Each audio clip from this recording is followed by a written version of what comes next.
from the inbound. A putback. He hangs in there and cashes in on the second chance points. Richmond's got 4 points now in the quarter. On a roll here tonight. Richmond with a lot of offensive tools, and he is happy to show them off. And so in the game for the Rockets, Kevin Willis out there with Johnson. Then it's ABC. Then it's Drexler. And it's Olajuwon in at the 5, down low.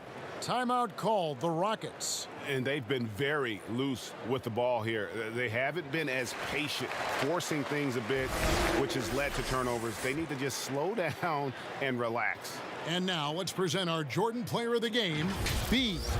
And I would point to his shooting percentage as the key reason he's our pick. And that sounds simple, but he hadn't tried to do too much. He hasn't tried to force his shots, just kind of waited and worked to get good looks. And in the end, he's found plenty of them. And we've got an update here, so let's check in with David Aldridge reporting from the sideline. Hey guys, well, the Rockets coach had some words for his team during the timeout. He said, I love how we're shooting the basketball. You guys have been locked in from 3. Just keep taking makeable shots. If you don't have it, pass it to the guy who does. Kevin? Thank you, David. Olajuwon's shot is good. And how about the killer cool of Olajuwon? Loves to put the team on his back when the game gets tight. Now here's Richmond.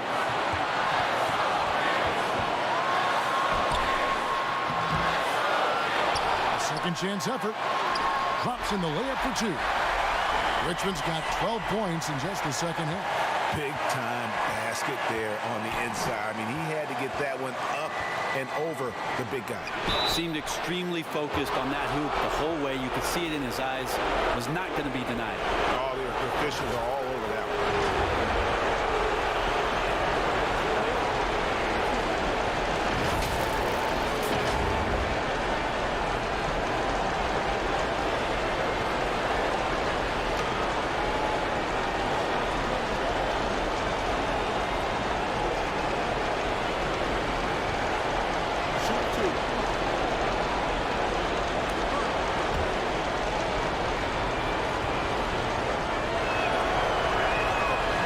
Doesn't hit the first, and that was the one they really want. He's got one more, though.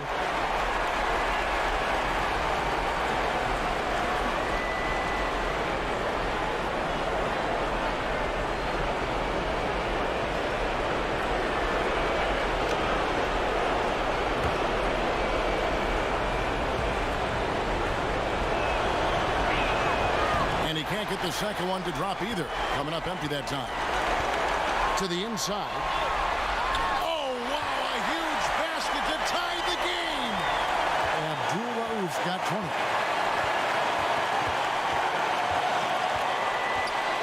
.58 seconds left here in the fourth quarter. Here's Olajuwon, and 2 free throws coming up, unable to get that one to go with all the content. And they had a foul to give, but you want to use it on the ground.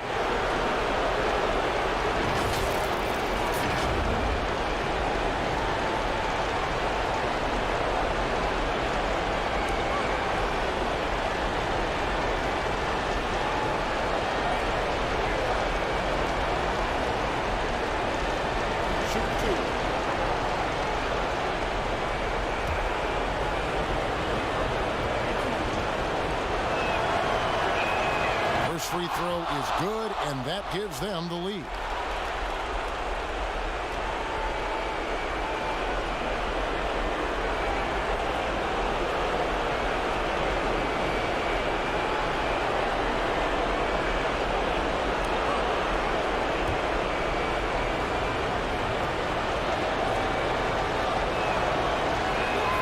So he gets them both, and it's a 2-point ball game. You might want to think twice before sending him to the line again. He gets locked in when the game gets close. Abdul-Rauf against this. Down low. Here's Polynice.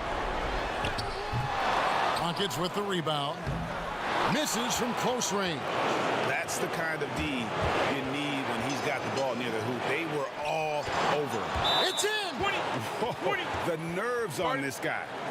Not backing down from this moment here. When the game is close, he kicks it up a notch. Timeout called by the Kings. They trail by 4. 29 seconds left in the fourth quarter.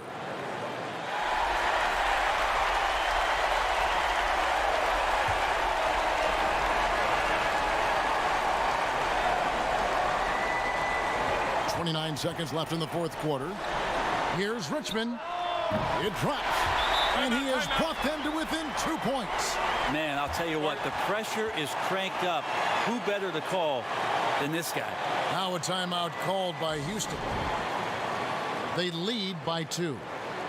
24 seconds left in the game.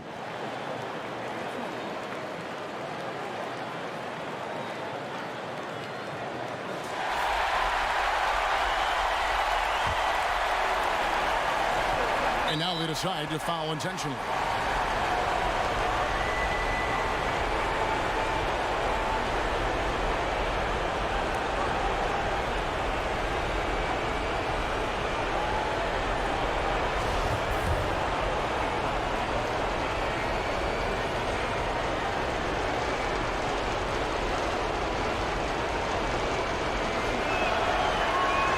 So the first one drops, and that makes it a 3-point lead.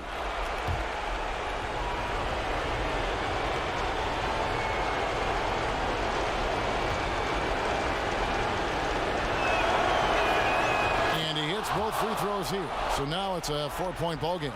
And just like that, this game is a 2-possession affair. Here's Abdul Rauf. Pass to Richmond. It's deflected.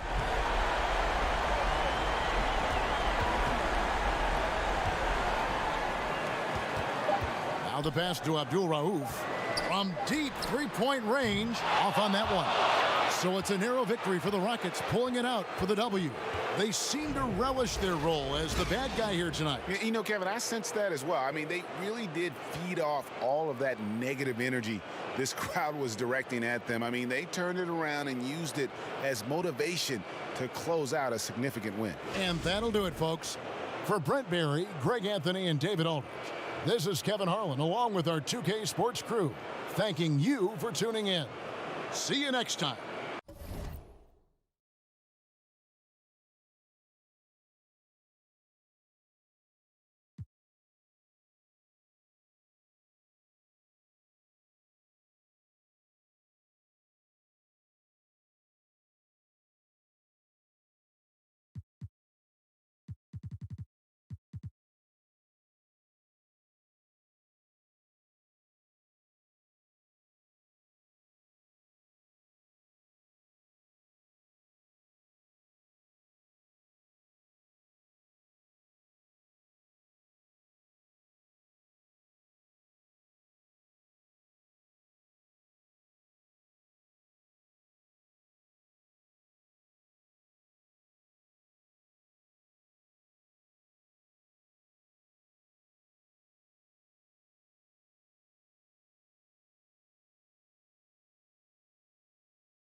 Here's the dude on the court for Minnesota.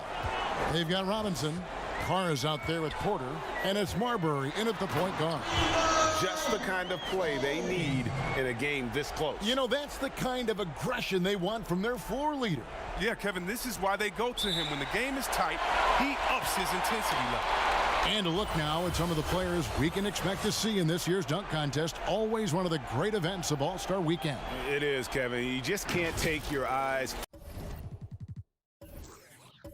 off it. The ideas those guys come up with, and then the guts it takes to pull them off, always blows me away.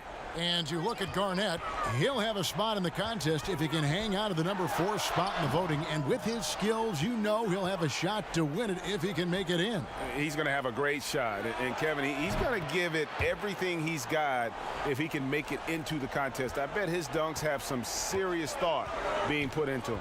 And as always, we'll keep the updates coming in as we get closer to All-Star Weekend. One thing we already know, there are some great players pulling in votes so far. Yeah, and I think it's safe to say that this is going to be one of those dunk contests that everybody's going to be tuning into. Just 3 to shoot. Mullen for 3. Knocks down the 3 ball. Mullen's got the lead. Back up to 3 now for the Warriors. Minnesota calls timeout. Chris Mullen with a strong contribution so far in this one. They got to start guarding him out to about 28 feet because he's killing them from long range.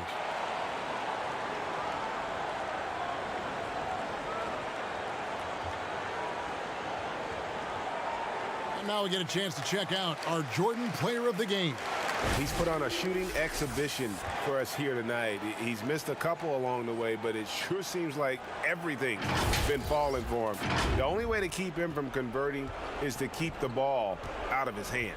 Here's what Minnesota's going with right now. Garrett's checked in, and it's Garnett in for Carr. And we've got an update here, so let's catch up with David Aldridge. Hey, Kevin. Well, I was able to listen in on the Timberwolves head coach talking to his team. With this game still up for grabs, he told his team, hey, we're in position to take this one, guys. Let's stay focused and stay together, and we'll get it done. We'll see how it plays out, Kevin. Thank you, David. A crucial possession with time ticking down. Yeah, an opportunity to take the lead on this possession. Minnesota calls timeout. Chris Mullen with a strong contribution so far in this one. He's running wild. They had to call a timeout just to take away at least some of his momentum.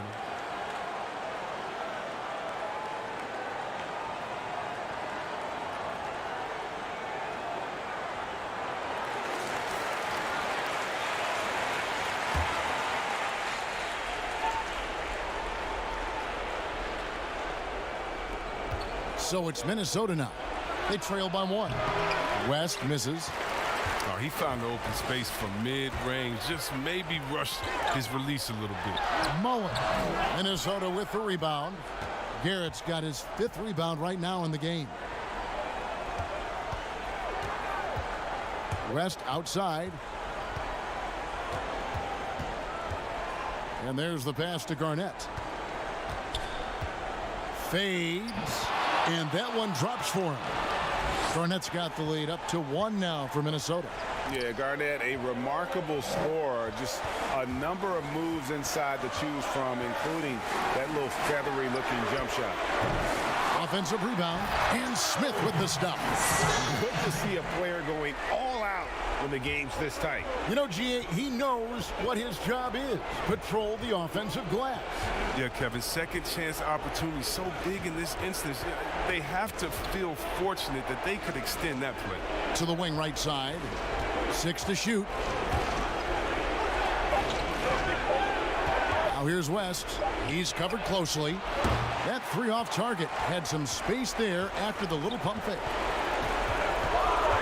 Here's Spencer.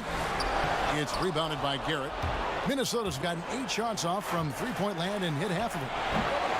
The shot by Gugliotta, no good. Golden State's gone a disappointing 2 of 6 on three-point attempts here in the 4th. Here's Mullen. Garnett with the block.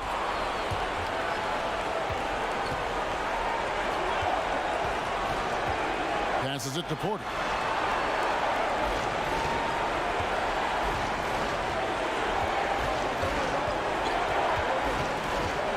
Back to Garnett. He's off on that one, and Golden State will come the other way. We can probably expect to see him slow it down now. Yeah, I think you want to milk your possession. Mullen passes to Spencer. Outside Mullen. 2 free throws coming up, and they call the shooting foul. And they had a foul to give, but you want to use it on the ground.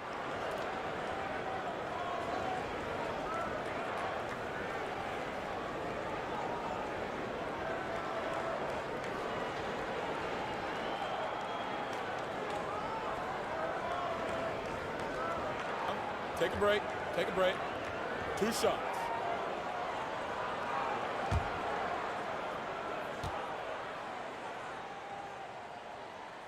He drops the first one, and that will put them up by 2.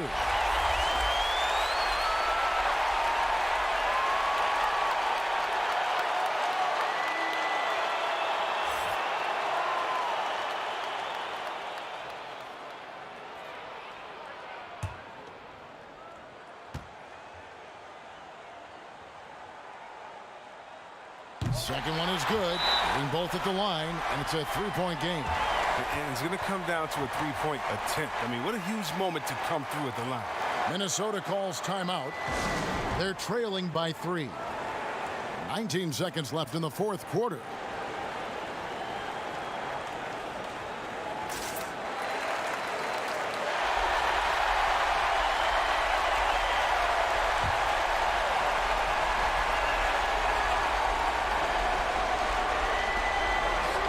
Seconds left in the 4th quarter.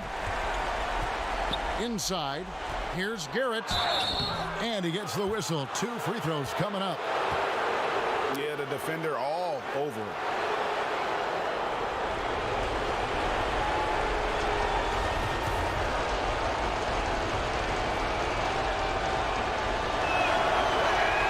He hits the first one, and that brings them within 2 here.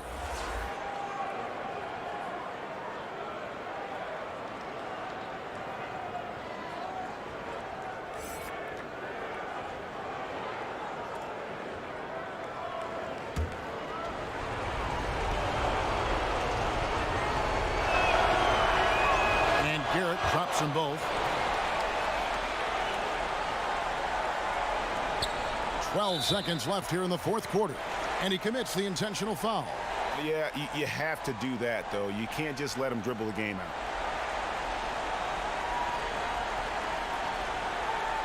Take a break. Take a break. 2 shots.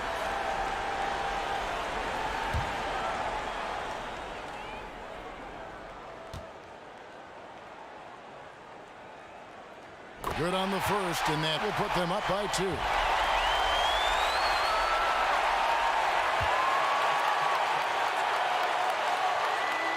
And so both free throws are good, and it's a 3-point game. Looking to tie it up with a big triple. Let's see what they run here. This is not the time to panic. Work the offense. And he's been a force on the glass all game long. He's played with a doggedness and determination. That's how you end up with double-digit boards.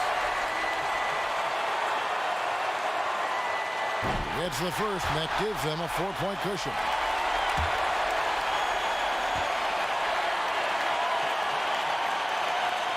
And so he drops them both.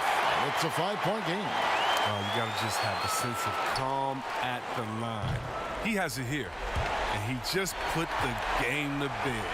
So we see the Warriors get the win here. It was up for grabs right until the final seconds. Yeah, and for me, Kevin, what stood out is just the overall trust this group has in one another when it matters most. Doing what had to be done and to send these fans home happy. Well, folks, that's going to do it for now. For Chris Webber,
Here's Mullen. Price outside.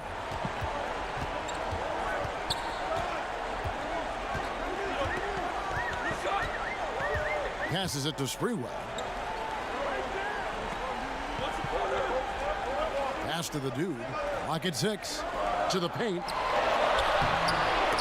And it's Sprewell missing. I'm not sure what happened on that play. May have relaxed a little bit once he got to the rim. The dude out there with Mullen. And it's the dude. Then there's Price. And it's Sprewell in at the 3 spot. So that's the group out there for Golden State. Timeout called the Warriors. And the lack of rim protection, top of the list. And it boils down to the question, toughness. One team showing it, the other allowing itself to be bullied. And now we've got a moment for our Jordan Player of the Game, B. And he's provided them with a major mismatch on that low block tonight. That they've been able to lean on his scoring in the paint. And if nothing else has worked, he's given them a reliable option on every possession. He's really seemed to feed off the hostile environment he's been faced with tonight. He gets a chance now to catch up with the 4th member of our crew, Hall of Famer David Aldridge. Hey, Kevin.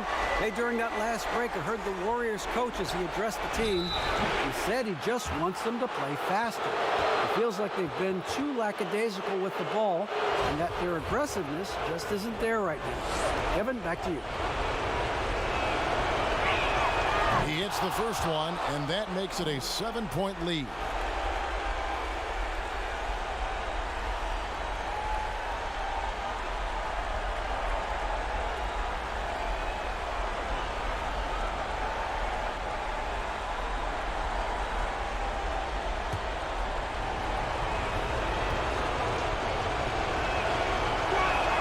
Second one is good, hitting both at the line, and it's an 8-point game.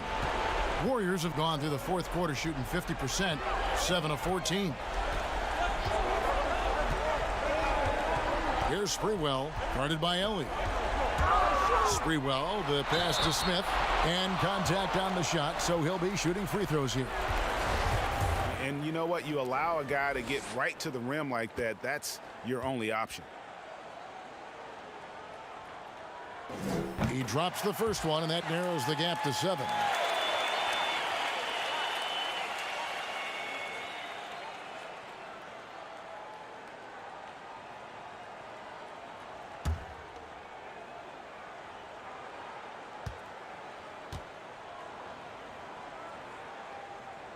He's perfect from the line this time. And good aggressive basketball on that trip. Drawing the foul, converting the free throws, and then also narrowing the gap. Drexler outside. Sinks the triple. Drexler's got 28 points for the game. And how about the offensive explosion here by Clyde Drexler? Has really developed his skill set. No one's been able to match up with him all night. Here's Sprewell. Shot from 12. That one falls through. It's his 6th make from the floor this game. Now 6 for 10. You just love how reliable he is. Night in and night out, his offense is there. Barkley outside. The pass to ABC. Back to Barkley. Down to 5 on the shot clock. Excellent defense there from Smith. And the Warriors with possession here. They trail by 7. The alley-oop. It's deflected. And it's Houston on the break. Olajuwon kicks to Drexler. A chance to extend the lead to double digits, but it's no good. Guys, let's just go ahead and call this one. It's over. They couldn't make enough plays when it mattered. Interesting game, though, in terms of some of the matchups. Here's Houston now. Passes it to ABC.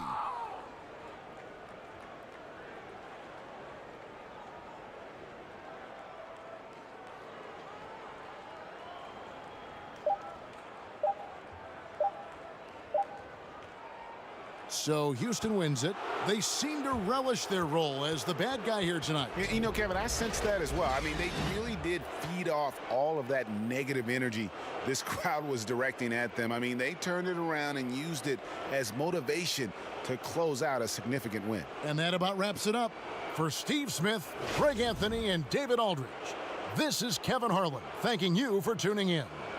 We'll see you next time.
Here is Anderson.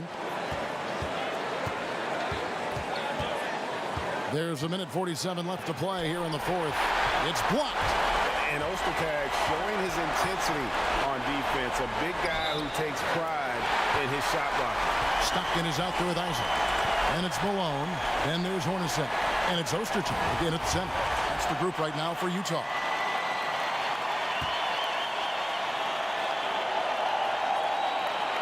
Yeah, big play on the front end to finish, despite getting hacked there, and big on the back end to hit the free throw.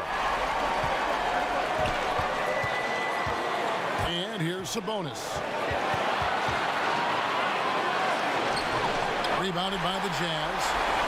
Ostertag's got double-digit rebounds now in the game. And then Malone with the dunk. I love watching Malone just use that strength. He's so good at just kind of burrowing his way inside and then finishing above the rim. Now, here's Sabonis. Shooting over Ostertag. Connects on the 17-footer. Sabonis has got 8 here in the quarter.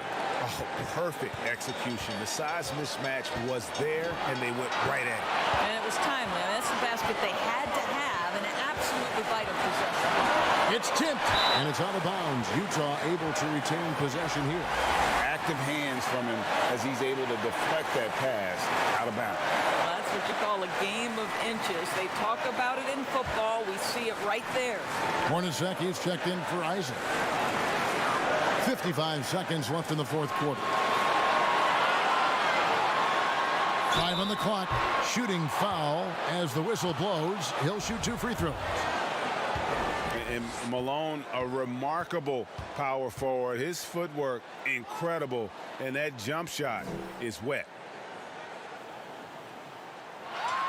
So the first one drops, and that ties the game up.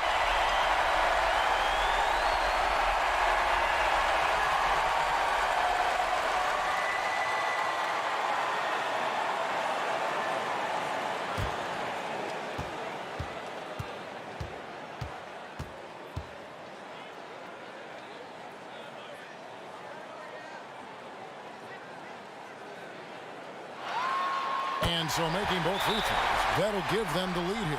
You must embrace the pressure and knock down critical free throws. Nicely done. Now a timeout called by Portland. They're behind by 1. There's 48 seconds left in the fourth quarter. And now a moment to take a look at our Jordan Player of the Game. And he's done all the dirty work tonight, that's for sure.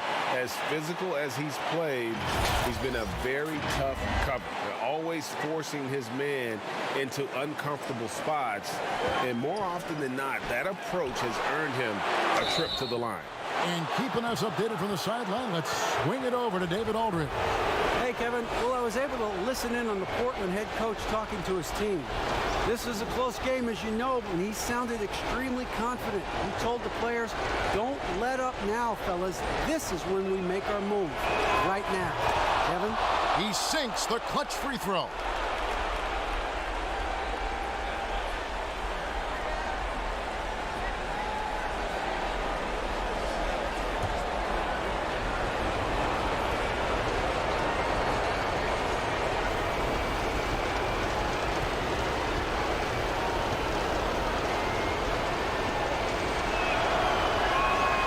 So both free throws good that time, and that puts him ahead. Well, those were essential. Very steady work at the free throw line in a very tight game. Anderson against Stockton. The Jazz with another miss. Well, that's a blown defensive coverage, but it doesn't matter. He cannot answer the bell. Sabonis, count it!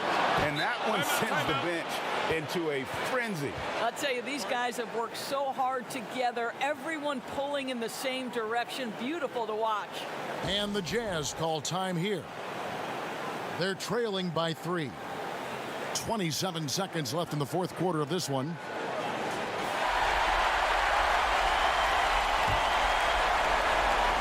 Stolen by Anderson. 3-second difference between shot clock and game clock.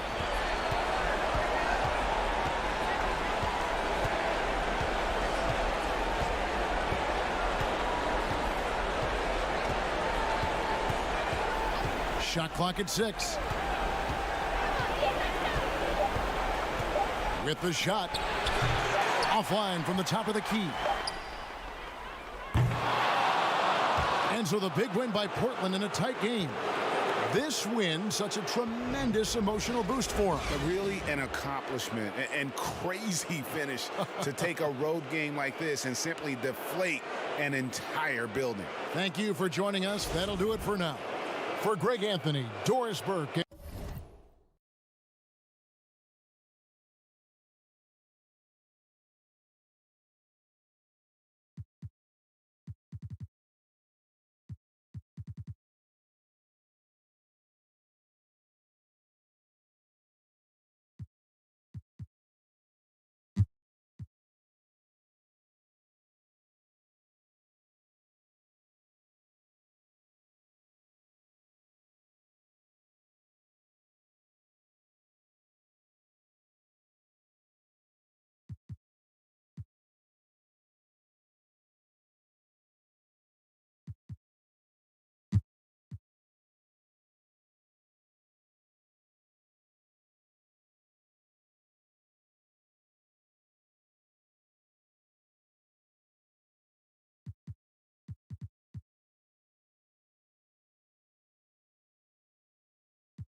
Brent, when it comes to moving around in tight quarters without a lot of space, who's the quickest player that you have seen in a half-court set this year? Still remarkable to watch where it is that Kyrie Irving can get to on the floor in any sort of possession. It's like he could take, 50 dribbles in a phone booth and find a way out of it, spinning around and finding gaps within the defense. What a handle. But it's not his handle with just the one hand, right, Kevin? It's he has an idea of, after he does the moves around the traffic, when he gets into the basket, multiple ways of finishing, much like Rod Strickland, who's a tremendous finisher in his days years and years ago. Kyrie's got a lot of that in his game.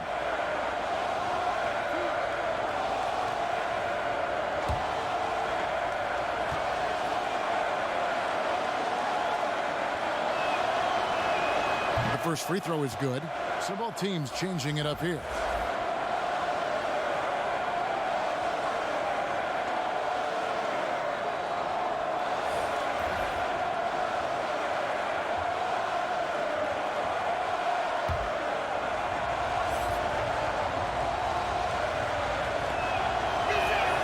And he makes both free throws.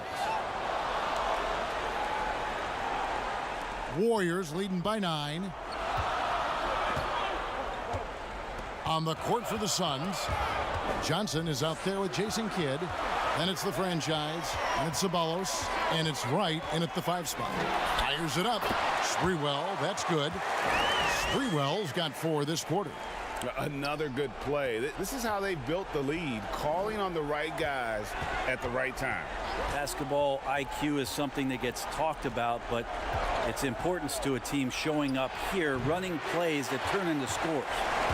Mid-range is where he makes the money. So when the D's slow to get out on him, always surprising to see him miss from there.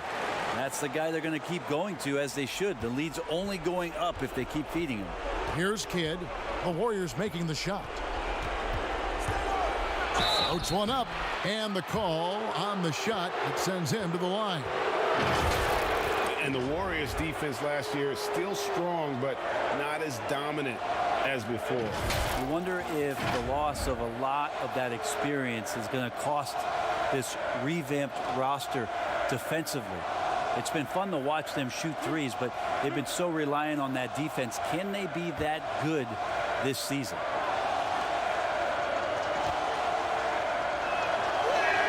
And he makes the first. Look at all the coaching changes that the Suns have had through the years, and some of these young players have heard a lot of voices. 7 in the last 8 years, and the team's performance has shown that kind of inconsistency with up and down seasons. He hits one, then misses the second attempt from the free throw line. And all the system changes have really affected the Suns scouting department. Really difficult to fill out a roster when you've got coaching changes and philosophies that come about, and some guys simply just don't fit. So maybe they settle in here, find the right guys to do the right things, and get themselves back into the playoffs. And tonight's battle is going to end with a very clear winner, leaving nothing to chance. Impressive win for the Warriors. Their shot blocking turned out to give them a big advantage in this game. Yeah, excellent defense around the rim there, Kevin. That they were disciplined and focused. And with this effort tonight, grabbing their 8th win of the year. And with this win now, we're all square, 1-1. 2 more games yet to come in what's proving to be a very competitive season series.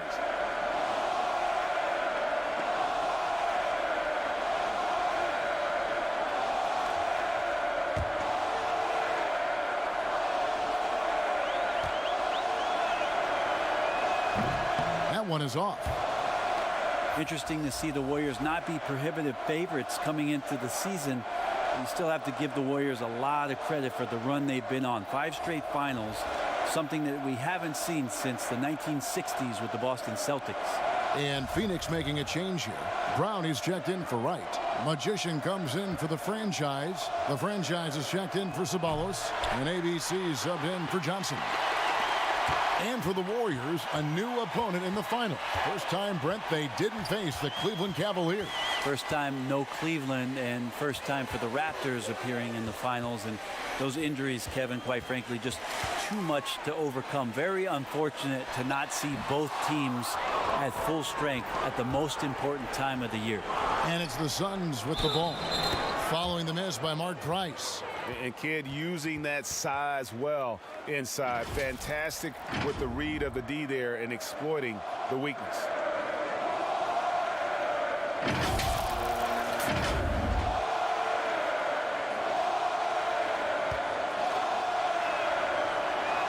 A free throw drops for Kidd.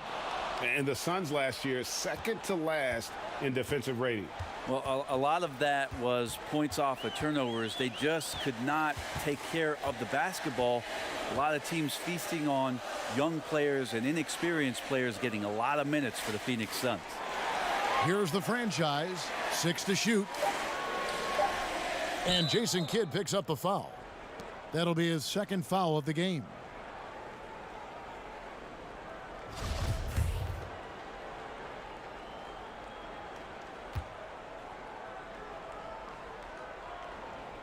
And that one falls for Price.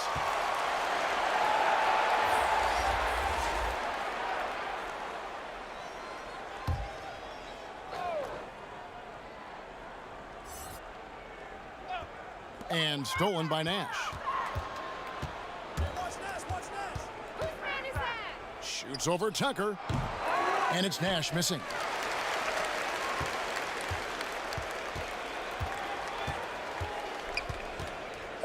Now, here's Price. So we see the Warriors taking the game here. A confident win and one where they clearly showed the greater effort. Yeah, I mean, it was a solid performance, particularly here at home. And I think they built off that edge of being here and play with just a little more confidence than their opponent. And that's going to do it tonight, folks, for our broadcast. So for David Aldridge, Greg Anthony, Brent Barry, and the whole 2K Sports crew, this is Kevin Harlan thanking you for being with us. We'll see you next time. Have a great evening.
And here are the Raptors now.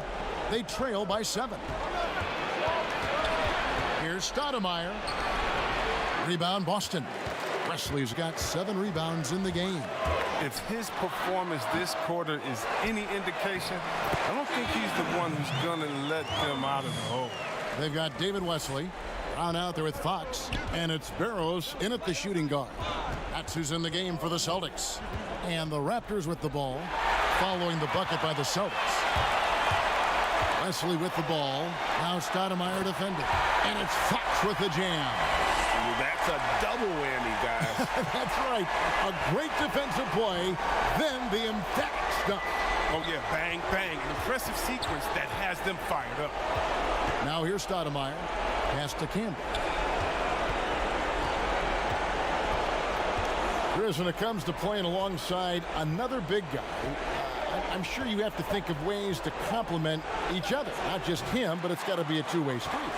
Yeah, but it starts with chemistry. It starts with friendship. It starts with wanting to win. And I played with two big guys that come to mind that made me better. Juwan Howard there in Washington, just looking at him throwing an oop. I would miss 2-3 shots in a row, and we'd look and he'd say, I'll get you an easy one, big fella. And I would do the same thing to him. We're playing with a guy like Vlade that would say, hey, wait a minute, Bibby or Peja didn't get a shot. Set a screen for them, and he would pass it to them. And then the next play say, now it's your turn. You're open, because they're going to go over there to those guys. We already tricked the defense ahead. So guys that are smart, guys that can pass, and also guys that will say, hey, man, you look a little tired.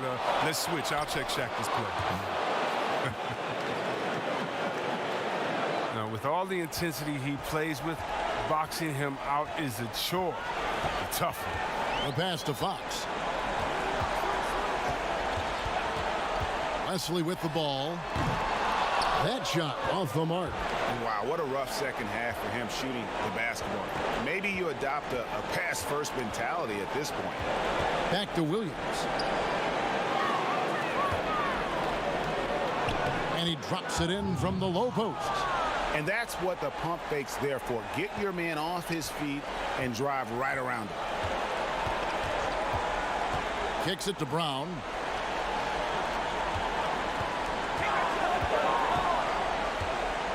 Here's Raja. And that's out of bounds. Boston will retain possession.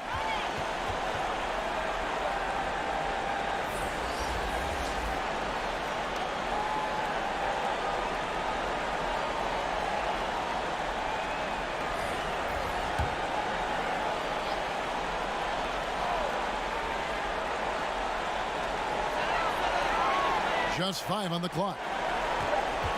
Brown outside. Rebound by Williams. From deep. No good there. So it's the Celtics picking up the win. It was a fantastic ball game, and they did a great job making sure it didn't get away from them late. Yeah, I mean, they faced some challenges, but really held firm when they needed to. On both ends, just effective in terms of coming away with this win. Thank you for joining us. That'll do it for now. For Greg Anthony, Chris Webber, and David Aldridge, this is Kevin Harlan thanking you for watching the NBA, presented by 2K Sports. So long and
Got a piece of it.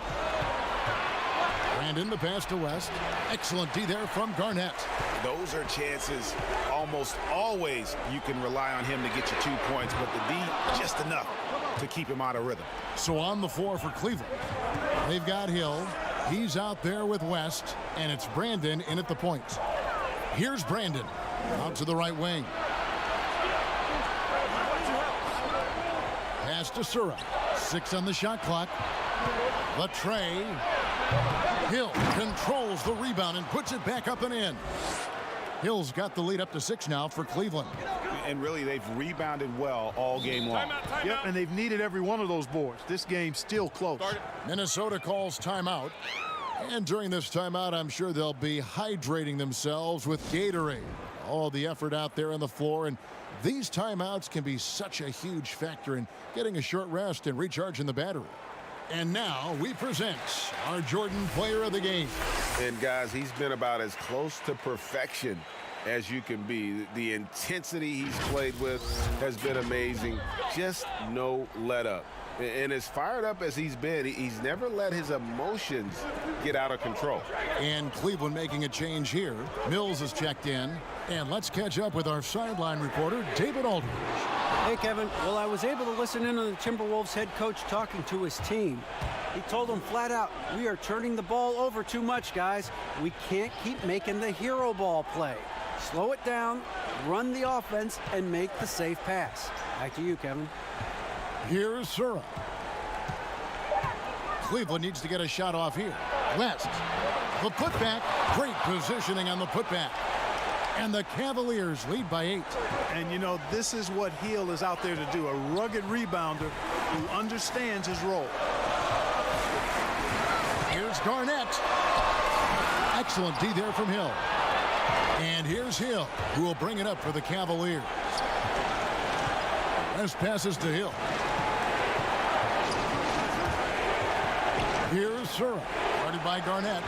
Gets a hand on it, and Hill is right there. You know, his positioning near the hoop, always to his advantage. Just a terrific job to tip that one back in. On the wing, Porter. He's guarded by Hill. And foul on the shot. He'll shoot 2 at the free throw line. Terry Porter is a physical guy now. I mean, he's not that big, but he's physical. Excellent going into contact on the way up. And some stats here, guys. The scoring breakdown for Cleveland. Anytime you get as many points in the paint as they have, you know you've got a good thing going, and you just want to keep it going.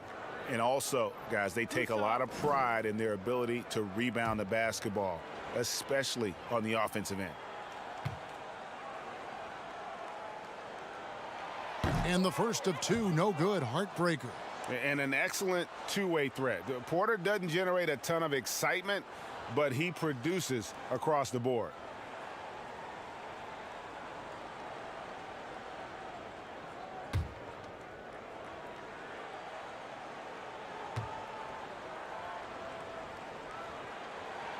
And the second of 2 is good. That brings them within single digits. Not nearly as productive a trip to the line as he'd have liked. They need all their free throws to go down at this point. Here's Brandon, guarded by Porter. That one falls. Brandon's got 5 points in the quarter. Guys, I think this is a game they have to feel good about as we wind through the final moments here in what looks to be a solid win for the Cavaliers. They found a great rhythm from long range. Yeah, Kevin, every time they left a man open deep, he'd get a good shot at the basket. Didn't hesitate, and that aggression paid off. And so this will mark the 15th win of the year for them. And so they win their first game against this squad. It's a 2-game season series, and they'll be going for the sweep the next time they face off. Yeah, and Greg, when it is just a 2-game season series, the team winning game 1 has that slight mental edge going into the second meeting, knowing they've already solved their opponent one time and only have to do it one more time. Yeah, Brandon goes about his business in a very quiet way, but he always gets the job done. He never calls attention to himself, never gets flustered. There's a calmness to his game that you have to admire. Clutch free throws there. That should ensure they're going home with the W. Now here's Porter to the middle. It's stolen. Now here's Hill, the fast break opportunity. Tipped away. I think it's safe to call this one a wrap. Yep, I'd agree with you. Chalk it up. W in the bag. Attacking in transition, the most consistent way to generate easy looks. Yep, exactly. And if there's any opportunity for early offense, you've got to push it and push it every time.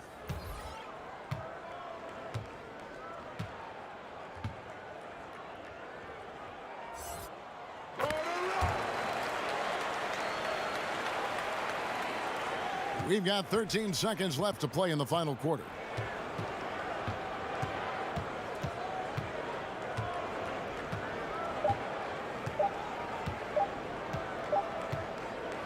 So we see the Cavaliers get the win here. A solid win on the road for them. This building was dead silent by the time, GA, this one wound down. And that's what you want to do. Take the crowd out of it by crunch time. Don't give them any chance to lift their team up at the finish. And that'll do it, folks. For Greg Anthony, Clark Kellogg, and David Aldridge, this is Kevin Harlan saying thanks for watching.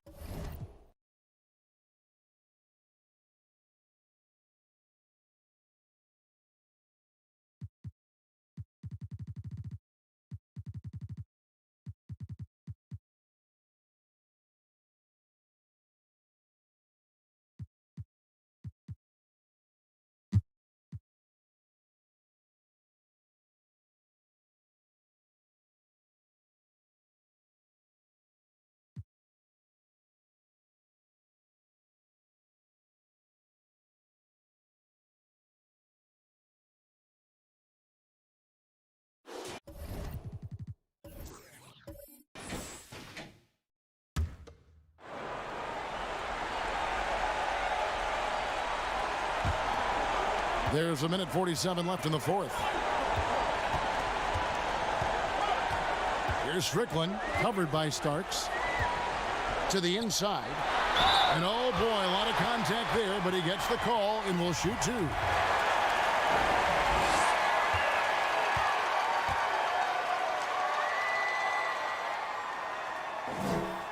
First free throw is good, and that narrows the gap to one. Washington making some changes. ABC's checked in for Jackson. Weber comes in for Murray. And ABC subbed in for the dude. Johnson, he's checked in for the Knicks.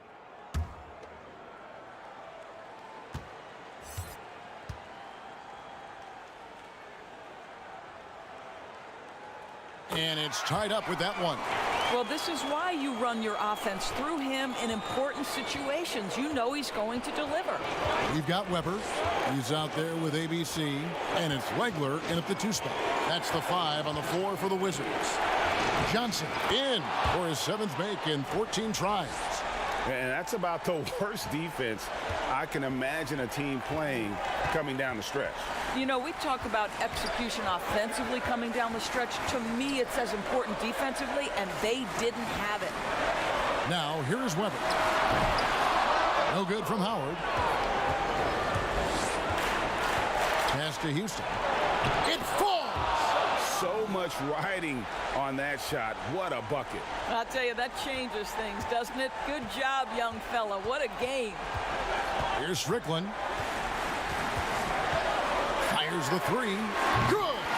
And what a sensational bucket to bring them within one.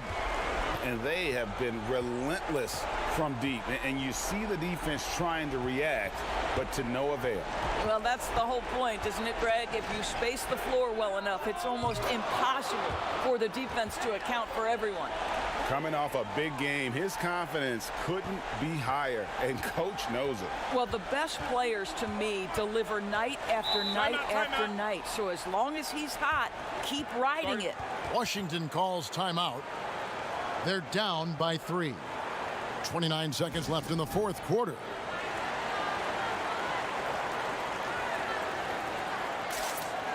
And with this game closing in on the final buzzer, let's take a look at our Jordan Player of the Game.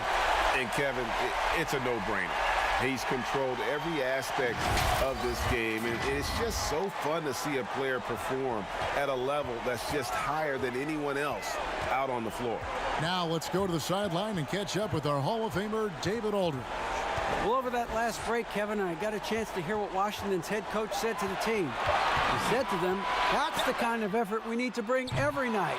We're right in this thing, but it's going to take sustained effort to close it out. Now let's bring it home. Kevin, back to you. Thank you, David.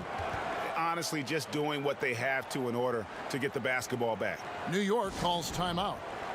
They're leading by 3. 9 seconds left in the fourth quarter of this one.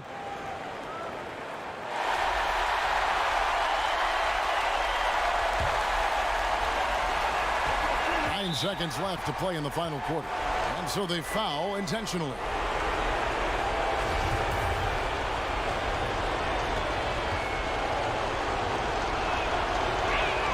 He drops the first one, and that gives them a 4-point cushion.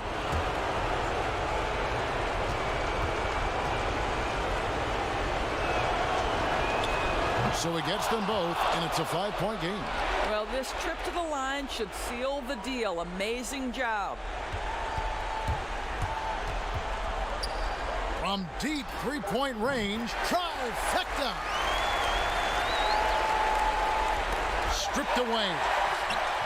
Oh, he had a chance there to send it to overtime, but they come up empty-handed. So a close game sees New York take this one. This win, such a tremendous emotional boost for them. Really an accomplishment and crazy finish to take a road game like this and simply deflate an entire building. And that'll wrap it up, folks.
Robinson against Grant, and Grant sends it back.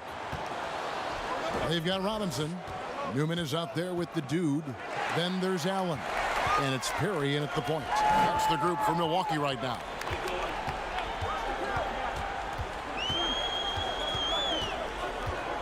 Tries it from the top of the key, and it's off the back rim. No good. That's a shocker there. Did not expect him to miss from that range. He's got to be shooting close to 60% from there. Here's Newman. 2 free throws coming up, and they call the shooting foul. I mean, even from over here, you could see that one pretty clearly.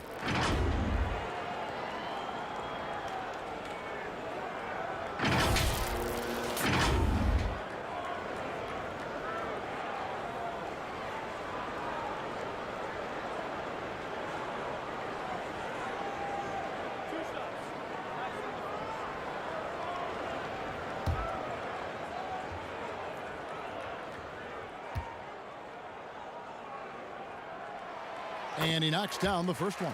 And they're doing a better job of working themselves to the line here in the second half. Both teams deciding to change it up.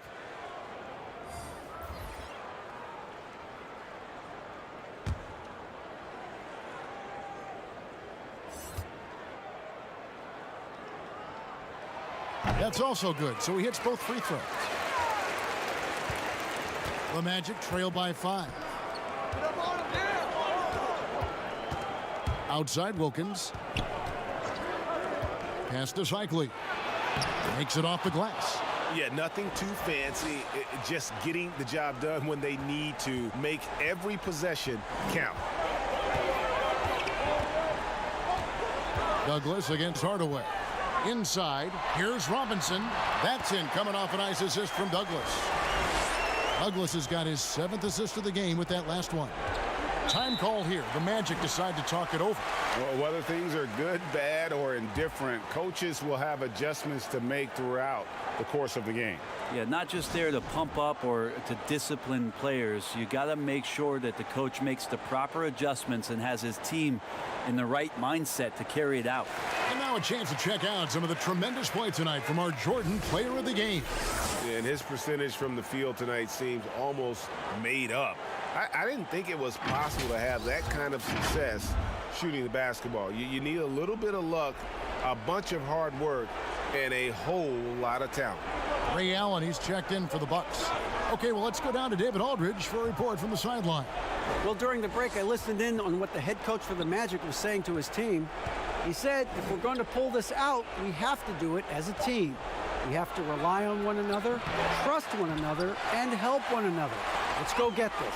Kevin, back to you. Okay, David, thanks. Douglas can't hit. The Magic trail by 5. Here's Cycli. The Magic again can't hit.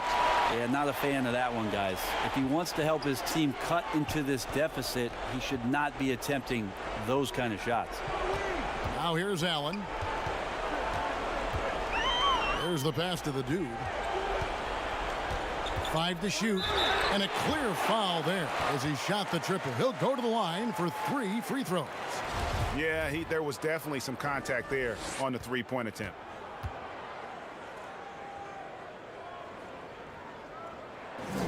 He makes the first of 3, and that increases their lead to 6.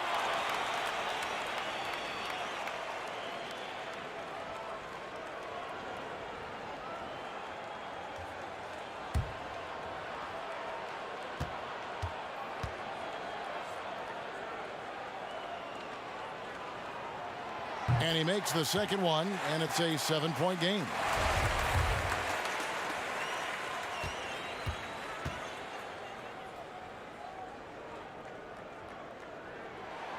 Makes it, and he continues to shoot well from the line. Some padding here on the free throw line. Some good work. Guys, they're looking for a way to score here. Yeah, they've had a tough time taking the lid off. Scott, good, and the assist goes to Hardaway. Scott's got 4 points this quarter. And obviously his momentum from the last game has carried over here tonight. Yeah, and the coach pretty smart for zoning in on him and giving him opportunities to stay with that confident play. Robinson, that's good. Well, that's one way he can finish, but far from the only way he gets it done. He's got all kinds of tricks up his sleeve. Left side, Hardaway. Up again.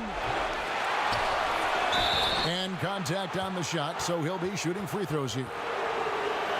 And they call Cycli the spin doctor because of all his fancy footwork on that low block. I've seen Ronnie leave more than a few guys grabbing at air when he pulls off one of those post moves. He doesn't hit the first, and that was the one they really wanted. He's got one more, though. Wood, he's checked in for the dude.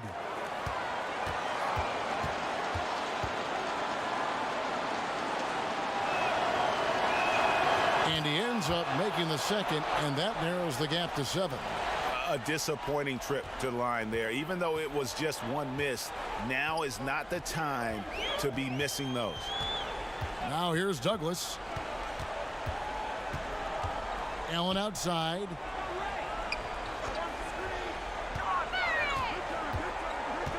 Pass to Douglas. Beyond the arc. It's hauled in by the Magic. Looks like the game plan is they're willing to give him that kind of shot. It worked out for them this time, but if they give it to him... 44 seconds left in the game. Allen outside. Pass to Robinson.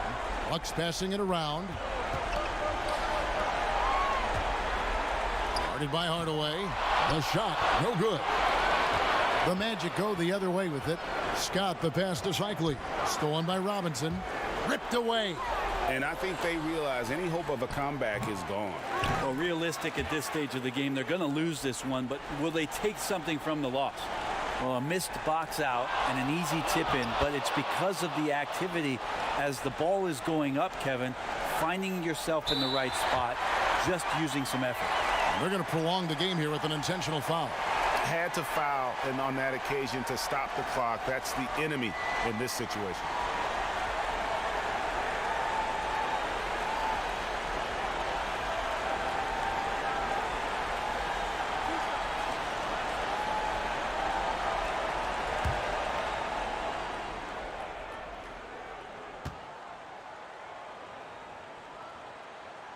Good on the first, and that gives them a 4-point cushion.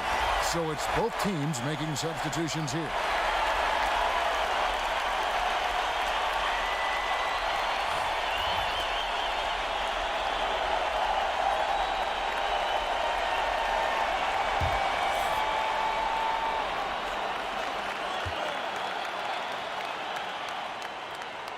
And so both free throws are good, and it's a 5-point game. Breathe easy now. The biggest free throws in the game, and he's coming through.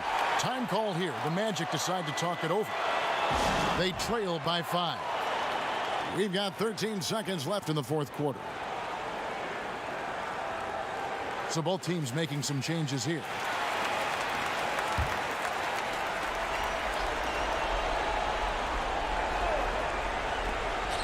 Long range from the inbound. Some solid defense from Robinson. And they go to the intentional foul. No choice but to foul there, but he's probably the last guy you want to see on the line.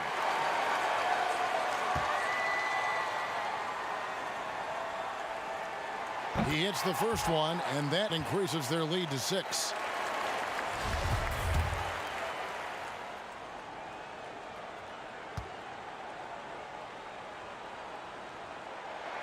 So he goes 2 for 2 at the line, and it's a 7-point game. 6 seconds left here in the fourth quarter. From deep. And no good that time. So it's Milwaukee picking up the win. Probably a little closer than they would have liked it, but a win nonetheless. Yeah, but I really got a sense that the fans gave them that emotional boost that was needed down the stretch. This crowd, man, they were electric. Well, folks, that's going to do it for now. For Brent Barry, Greg Anthony, and David Aldridge, this is Kevin.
Robinson passes to Elliott. Here's Maxwell. Pass to Elliott.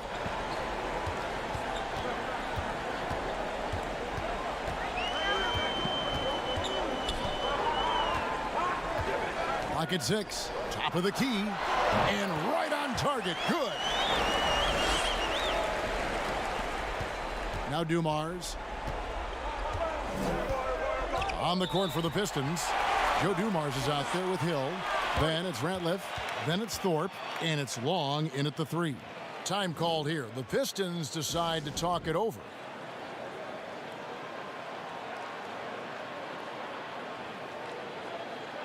A chance now to recognize our Jordan Player of the Game, Grant Hill. And what an amazing ball game we've seen from him. It's been a one-man show worth the price of admission all by itself. There wasn't anything he couldn't do on that court tonight. Del Negro, he's checked in for San Antonio. Johnson comes in for Maxwell. Let's go now to the sideline and catch up with David Aldridge. Thanks, Kevin. Well, the head coach of the Pistons talked to his team during the break. He told him, hey, this game is there for you, but we got to go get it. 50-50 balls, getting to the basket. We have to give it all right now. Kevin? San Antonio calls timeout.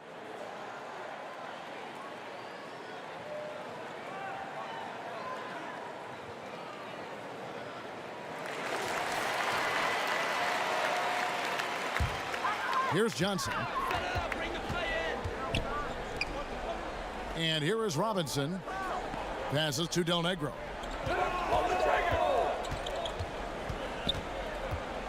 Back to Robinson. Wilkins passes to Herrera. 4 on the clock. The Spurs need to get a shot off here. It's stolen by Hill. And that'll be 2 free throws coming up. Officials on the call with the foul. And the word you got to use is explosive out there when talking about Grant Hill. He's one of those guys who doesn't wait for the game to come to him. He goes out and just makes things happen.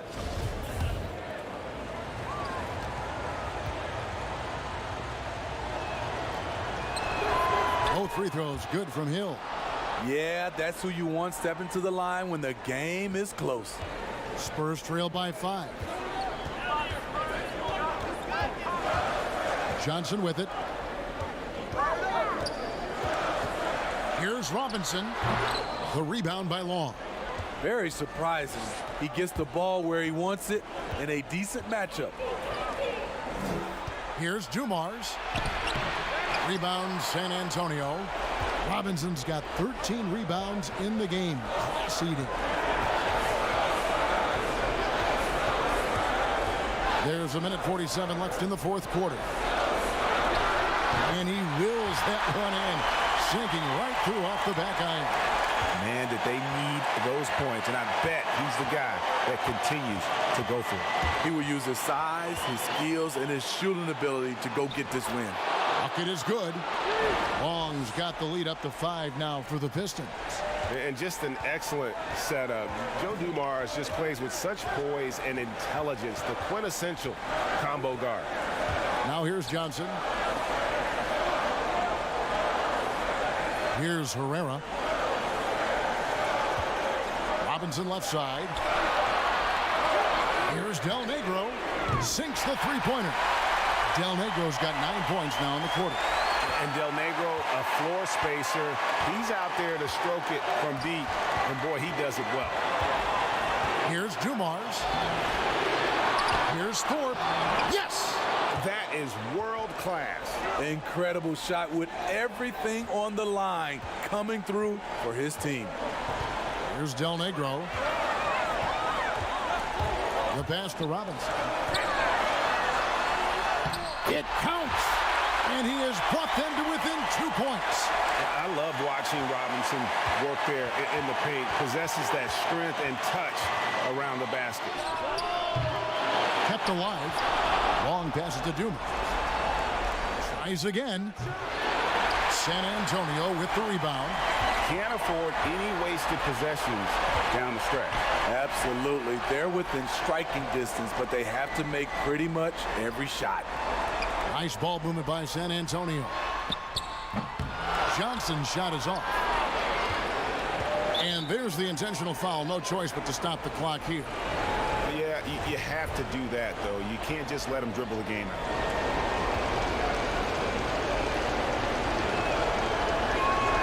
So the first one drops, and that makes it a 3-point lead. And he is unable to get the second one. San Antonio calls timeout. They're trailing by 3. 8 seconds left in the 4th quarter. What's your take, guys? And it's do or die time. They need a bucket here to stay alive. Also, interesting choice to be made right here. You need either a 3 or a quick 2 and a foul.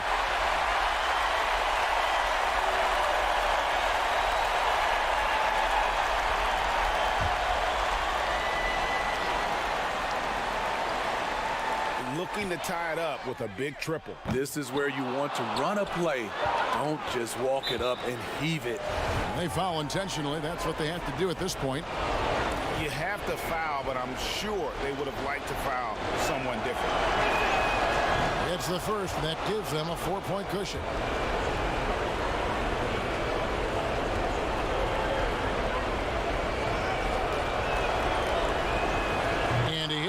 free throws here. So now it's a 5-point game. Big moment at the line. As poised as you get, this thing is done. And so the Pistons take the win. A narrow win under difficult circumstances, Greg, as the visiting team. It really was, but that didn't seem to bother them. I mean, road team, home team, all I know is they were the better team. Well said. And that about wraps it up. Now for Greg Anthony, Steve Smith, and David Aldridge. This is Kevin Harlan. Thanks for watching.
So it's the Lakers now.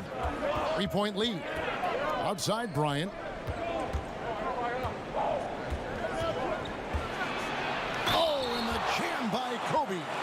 And Bryant just plays without fear. In fact, he's constantly looking to score through the contact. Robinson's checked in for Robinson. And the Lakers also making a change. Eldon Campbell, he's checked in for Jones.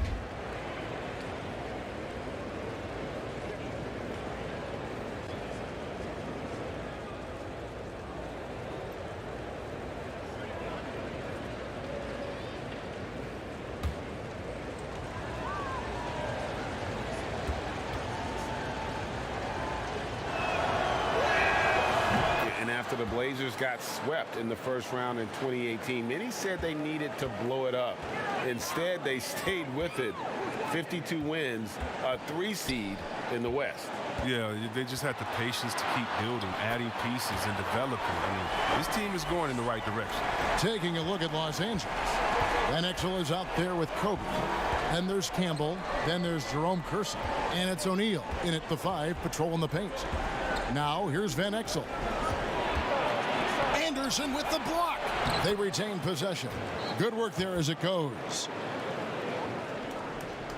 And so here's Portland. 6-point game.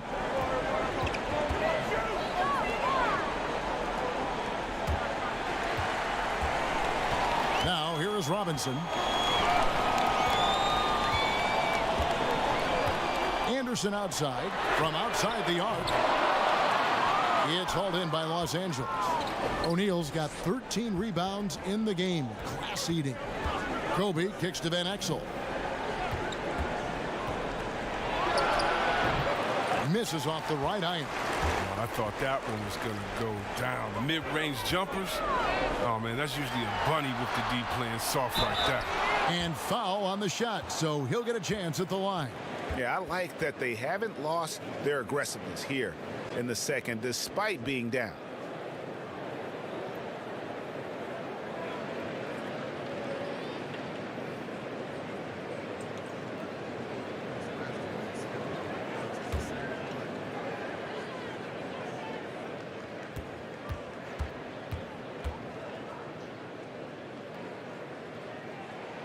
And the first one drops.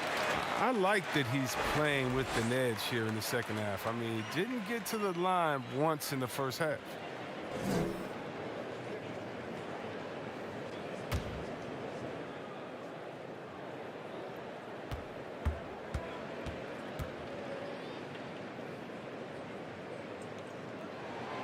No good on the second, so he hits 1 of 2.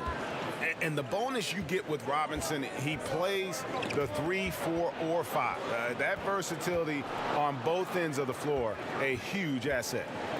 Now here's Kobe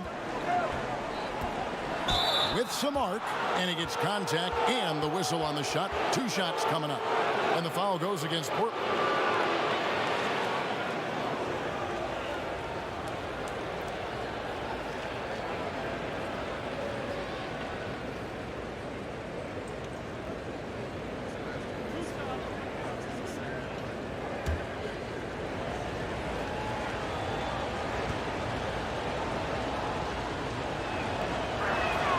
The free throw drops for Bryant.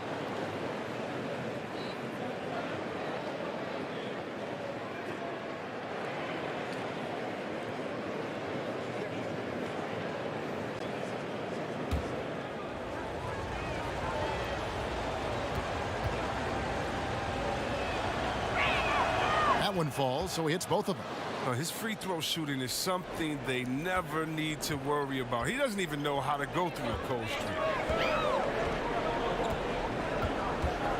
Here's Ryder in the corner. Wallace with it. There's the triple. Rebound by Van Exel. Sabonis against Shaquille O'Neal.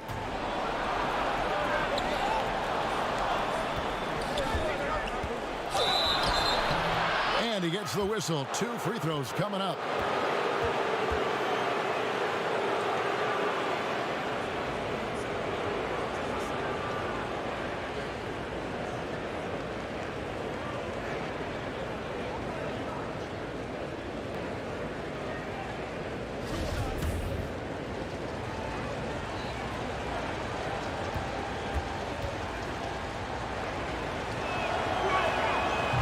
Free throw missing. And he's letting a lot of points get away at the free throw line tonight. It's got to be frustrating to have all that hard work not pay off.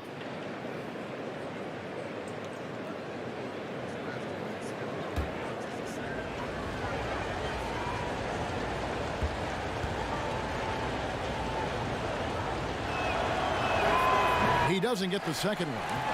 And the free throw line has not been kind to him tonight. And that's a running theme. It's something he's got to work on. Nice work to get it inside and draw the contact.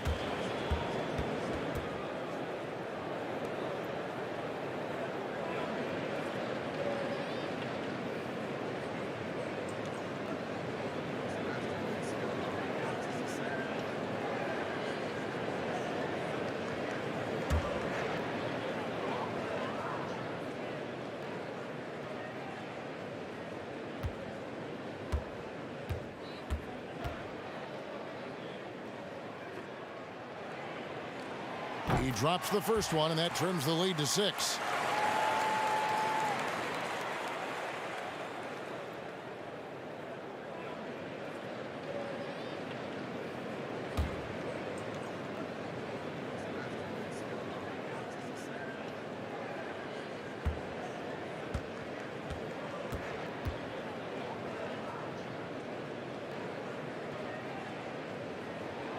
Wallace hits 2 free throws.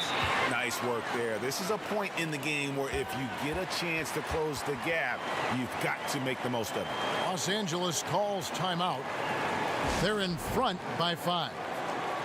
1:58 left to play here in the fourth.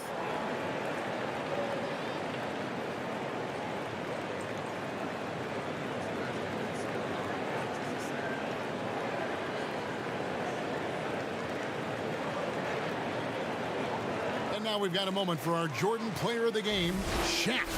And he's been out there doing his thing, just dominating on the glass. There aren't many players who put more into their rebounding than he does. And we saw that again tonight.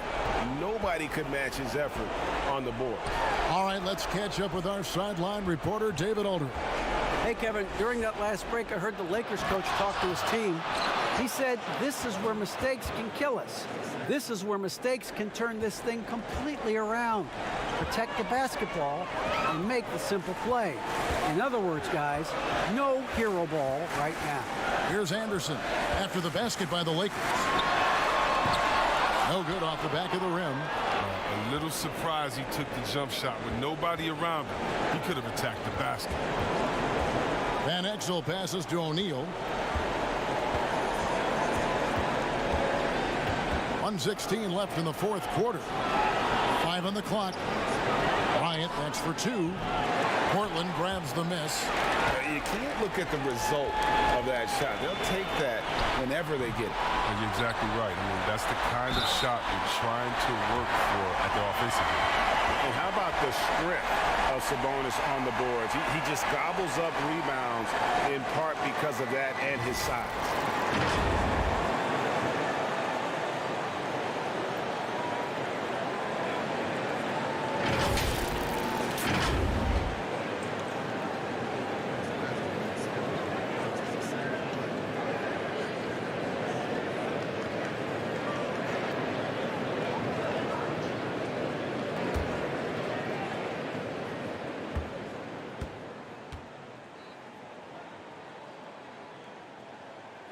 And Sabonis, no good on that one. For Los Angeles, they've gone 7 of 16 from the field here in the fourth. That's about 43%. Van Exel up top, guarded by Robinson. Campbell, and that'll be 2 free throws coming up. Officials on the call with the foul. No question he got bumped on that shot.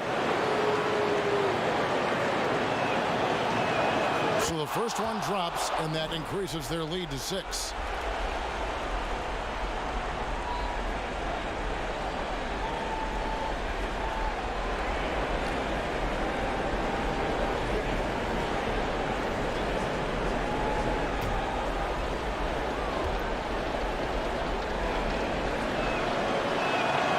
So both free throws are good, and it's a 7-point game. A good league is even better with excellent work at the stripe. Now a timeout called by Portland. They're down by 7. 46 seconds left here in the fourth quarter.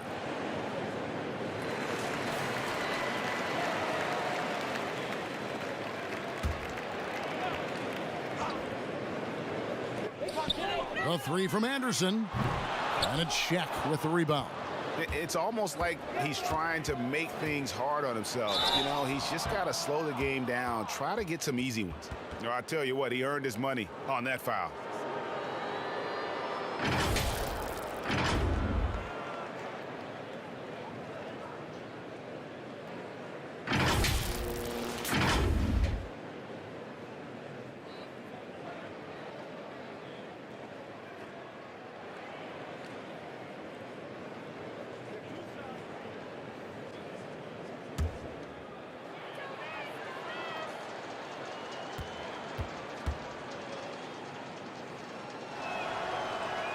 First free throw is good, and that stretches their lead to 8.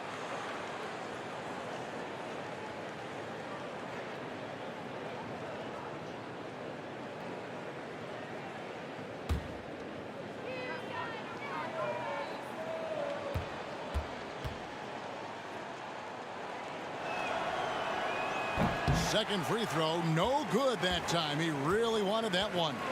And I'm sure he would like to have had all of those, but he's still able to pad the lead. Really crisp, intelligent passing to make that basket possible. And an intentional foul right there.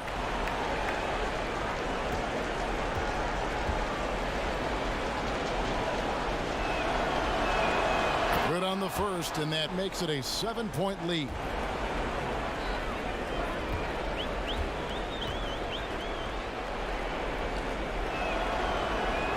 Second one is good, hitting both at the line, and it's an 8-point game. Now a timeout called by Portland. They're trailing by 8. 30 seconds left in the fourth quarter. Guys, what do you think? And I'm sure the coach is telling them it ain't over till it's over. Yeah, but I don't know.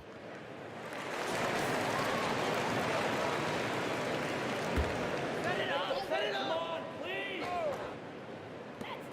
30 seconds left to play in the final quarter. That one good for 2. Even a blind squirrel finds an acorn once in a while, right? I did not think that was good. And so they choose to intentionally foul.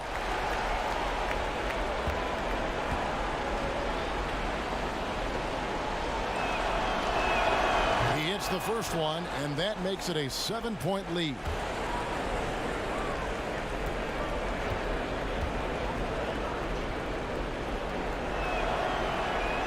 So he gets them both, and it's an 8-point game. And Portland has possession. And here's Anderson for 3. Good! Oh, and that cuts the lead to just 5. Timeout called the Lakers. They're ahead by 5. 19 seconds left in the fourth quarter.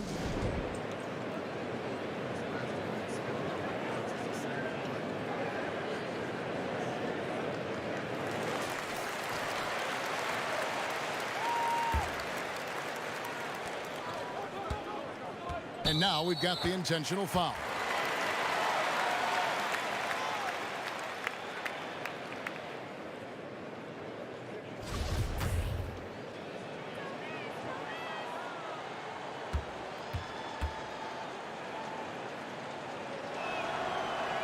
So the first one drops, and that increases their lead to 6.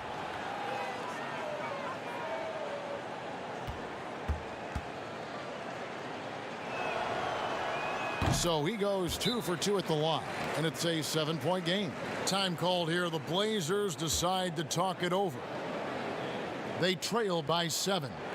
17 seconds left in the fourth. What do you think, guys? And I don't think they'll be able to climb out of this hole. I'm really curious to see what their strategy is at this point. You can't afford any wasted possessions.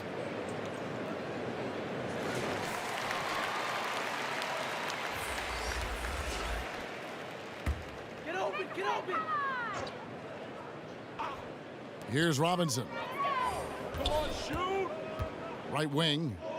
3-pointer. He can't get that one to fall.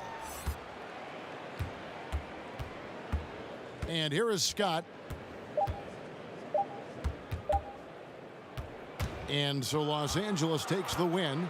This was a hard-fought, well-earned victory for him, Greg. They really had to work for this win. That's a good point. I mean, weaker teams might have buckled at the end with the crowd amped up, everyone in the building kind of rooting against you, but they stood tall and pulled it out. Well said. Well, folks, that's going to do it for now. For Greg Anthony, Chris Webber, and David Aldridge, this is Kevin Harlan. Thanks for watching the NBA, presented by 2K Sports.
And a look at how the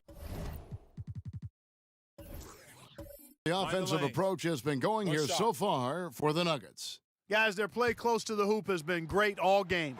And also, guys, they take a lot of pride in their ability to rebound the basketball, especially on the offensive end. A great job to get the bucket and to get to the line. When the game's on the line, you want your guys attacking like he did there. On the floor for Sacramento, they've got Grant. Richmond is out there at Malone, and it's Owens in at the 4-man position. And you can't get a bigger bucket than that. Well, that was 1-2. He wanted the ball. Nobody else was taking that shot. Here's the dude. The Kings getting the bucket. To the paint. Here's McDice. Here's Smith. It falls!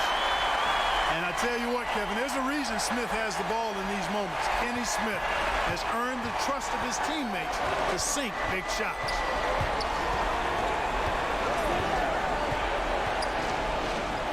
Passes it to Richmond. Owens. It drops. He has tied up this game. Oh, what a shot. The defense is key here.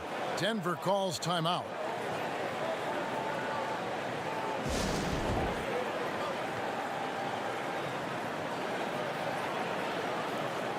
And now a moment to take a look at our Jordan Player of the Game. And he's just been crushing it from the field tonight, Kevin. Whether it's been on open looks or with the guy draped all over him, he just hadn't missed much. With his percentage in the sky-high range, they've had no choice but to make him their #1 option on every trip. And we've got an update here, so let's check in with David Aldridge reporting from the sideline. Well, Kevin, I was able to listen in on what Denver's coach was going over with his team. And he's pushing them to empty the tank. He said, I know you're tired and it's been a tough game, but we can't hold back. If you're tired, come out. Otherwise, I want you full speed. Guys? Thanks so much, David. Now a timeout called by Sacramento. They're behind by 2. Just 4 seconds left in the fourth quarter of this one. Guys, what's your take? I don't think they should be greedy here and think about a triple. With this much time left, I'd attack the basket, get a high percentage shot in tight, and take my chances in overtime. And every miss finds its way to his hands. What an impressive performance. Tell you what, those are crazy numbers, guys. I mean, believe me, I was a good rebounder in my day. It is not easy to corral that many boards in one night. And so it's Denver who comes out on top here. What a show they put on here at home tonight. I mean, these are those games that feel so great to win, and really, it's like a knife in the gut to lose. You gotta love being on edge of your seat and just wondering what's gonna happen. How is this thing gonna play out?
Here's Payton. Here's McMillan. Payton drives in. Here's Kemp. Nice fake there to create the shot, but it's no good. No other way to put it. Just a poor shooting performance for him, but luckily his teammates have picked up the slack. They've got Payton. Kemp is out there with Perkins. Then there's McMillan, and it's Shrimp in at the small forward position. That's the lineup in the game for Seattle. Here's Reeves after the basket by Seattle. Pass to Strickland.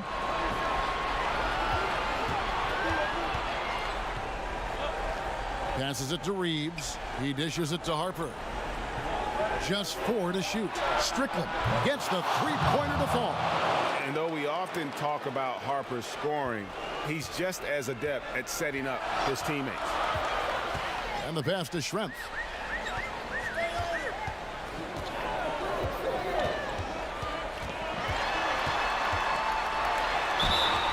Two free throws coming up, and they call the shooting foul.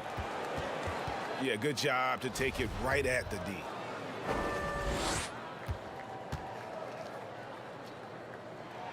First one falls for him. Impeccable from the line since halftime. Hawkins checked in for McMillan. Bradley's checked in for Dallas.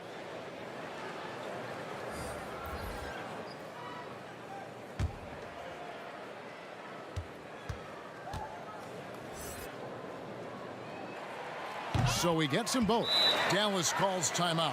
And they're picking up a lot of fouls already in the penalty. Not a good sign. They need to focus on moving their feet and maintaining a good defensive position. And now let's present our Jordan Player of the Game, Gary Payton. And to me, the best part of his game has been the work he's done inside. I mean, slashing, driving the lane, attacking the basket at every chance. When he's had an opening, he's taken it. Okay, well, let's check in with David Aldridge, who's reporting from the sideline. Well, over the break, I listened to what the head coach for Dallas was getting across in the huddle. He told him this is gut check time.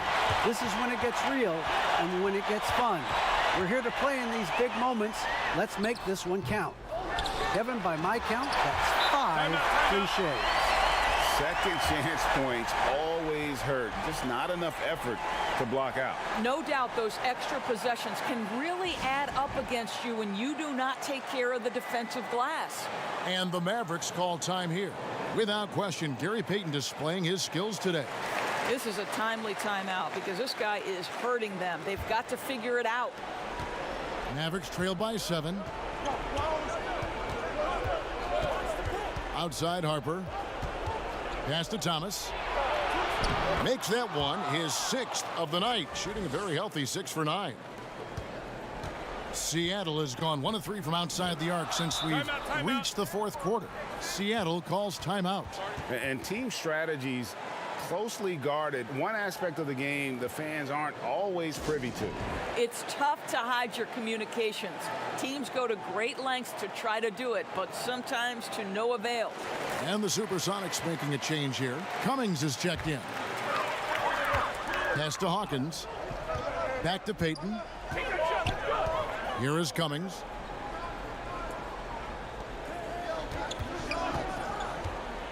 Six on the shot clock.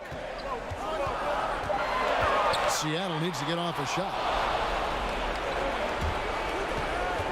Here's Thomas.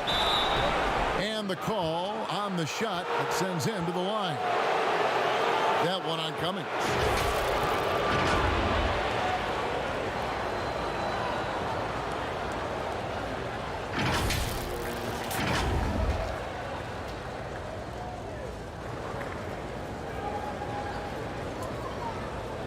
Take a break. Take a break. 2 shots.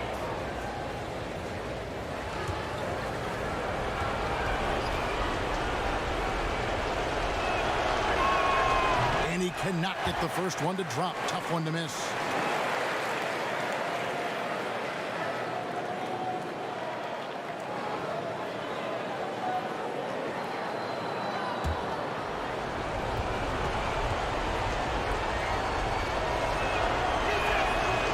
Does get the second one, and that shrinks the margin to just 4. That one miss was huge. He had a chance to turn this into a one-possession game. Peyton against Harper. Passes it to Kemp. Over Thomas. And he could not get that one to go. A lot of contact, and he'll go to the line for two. And this is the guy, Sean Kemp, all the talent in the world, could be a perennial double-double machine, just a matter of staying focused.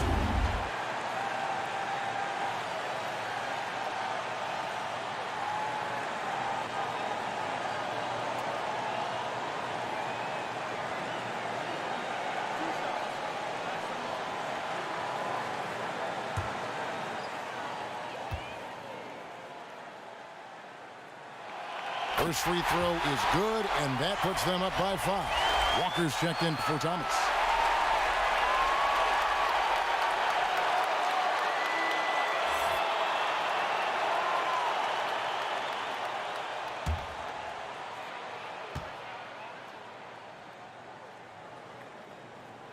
And he cannot convert on the second. That misses. And Walker's got the ball here for the Dallas Mavericks. Cummings against Harper. Feeds it to Bradley. And he jams it with authority. Textbook. Nice pass. Great catch. Even better finish. Seattle leading by 3. 1:14 left in the fourth quarter. And here we go. The Mavericks in a fast break. That one goes in. And now this game's taken on a whole new feel since halftime. What energy we're seeing. Something has lit a fire under both of these teams. Peyton attacking. And how about the quickness on display there for Peyton, especially when he's slicing to the basket. Down low. Bradley. Yes! And that shot brings them to within just 1. And you can't get a bigger bucket than that. I'll tell you, it takes confidence to pull the trigger in that situation. You love guys who relish the moment. Can't hit. I'll tell you, most of the time, this guy's going to finish that. But that was tremendous defense that prohibits him from completing the play. It's out of bounds. The Mavericks able to retain possession here. Wow, what a time for a turnover. Shows you just how key one play can be. And the Mavericks making a change here.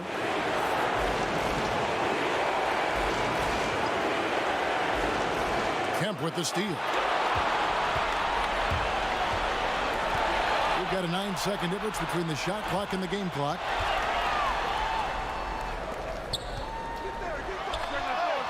Here's Cummings. And it's blocked by Bradley. Dallas calls timeout. They're down by 1. There's 18 seconds left in the game. Guys, your thoughts? This is where great coaching can pay dividends. Well, this is a chance to take the lead, so you've got to draw up a play to make it happen.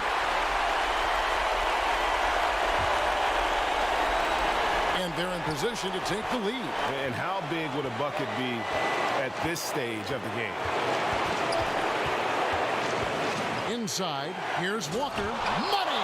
Well, known for being a terrific passer, he shows you right there. Case in point. Seattle calls timeout. They're trailing by 1. 8 seconds left in the fourth quarter.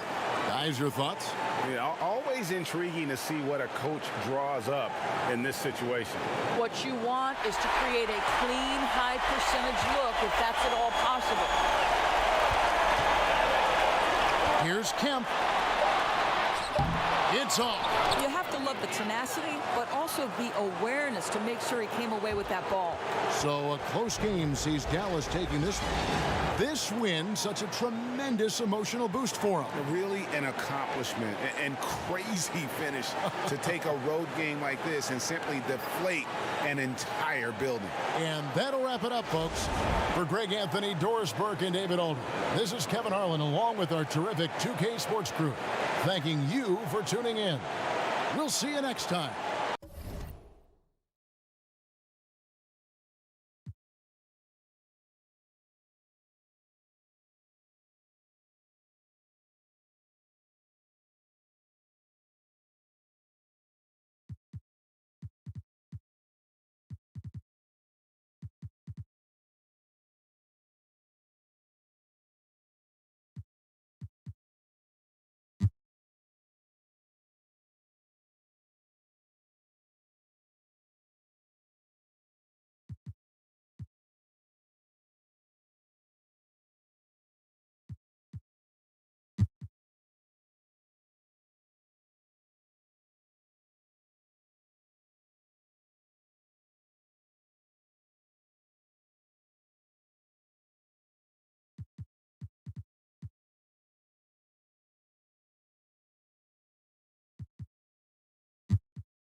Unable to get the ball in bounds. They get called for the 5-second violation. Mason, he checked in for the Hornets. Bogues comes in for Smith. Here's Brandon. There's a 4-second difference from the shot clock to the game clock. Timeout called the Cavaliers. They trail by 2. 27 seconds left here in the fourth quarter.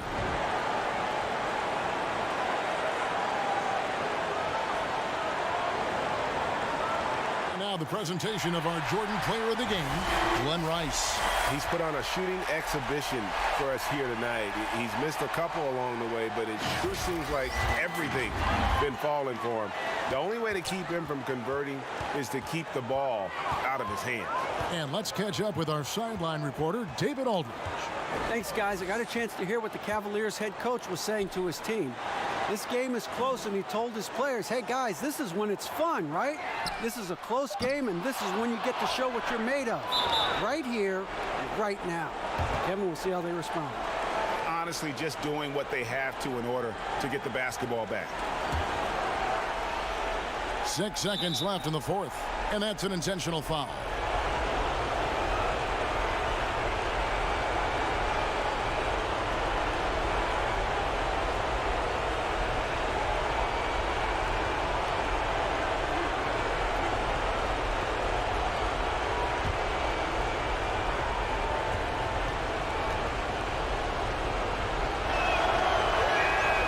It's the first, and that makes it a 3-point lead. Yeah, and in college, on his way to winning the national championship at Michigan, Rice set the March Madness scoring record. He was out of his mind in that tournament, averaged over 30 points a game. Ooh, I think that's a wrap, and I can tell you, you can't have more pressure-packed free throws than the ones that are going to seal the game. And so it's the Hornets who come out on top. This was a hard-fought, well-earned victory for him, Greg. They really had to work for this win. That's a good point. I mean, weaker teams might have buckled at the end with the crowd amped up, everyone in the building kind of rooting against you, but they stood tall and pulled it out. Well said. And that'll do it, folks. For Brett Berry, Greg Anthony, and David Aldridge.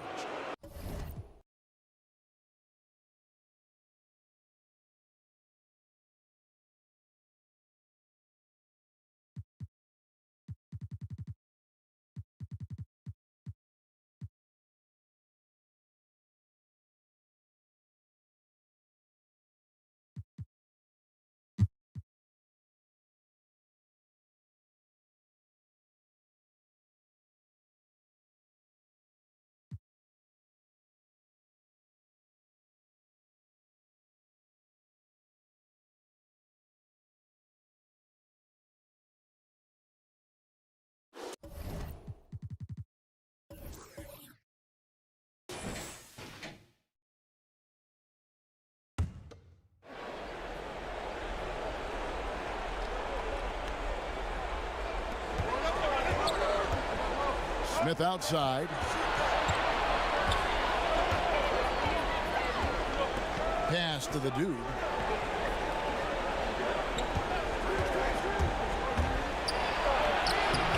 That doesn't go in. Had a chance, though, to take the lead. Stolen by Ellis. We've got Rose. Miller is out there with Jackson. And there's Davis. And it's Farrell in at the 4. So that's the group out there for Indiana. There may be long-range shooters with better numbers than Ellis, but no one has more confidence. There isn't a shot from any spot on the floor that Ellis doesn't think he can sink. And he can't get the first one. Ellis is checked in for the Nuggets. Stith comes in for the dude.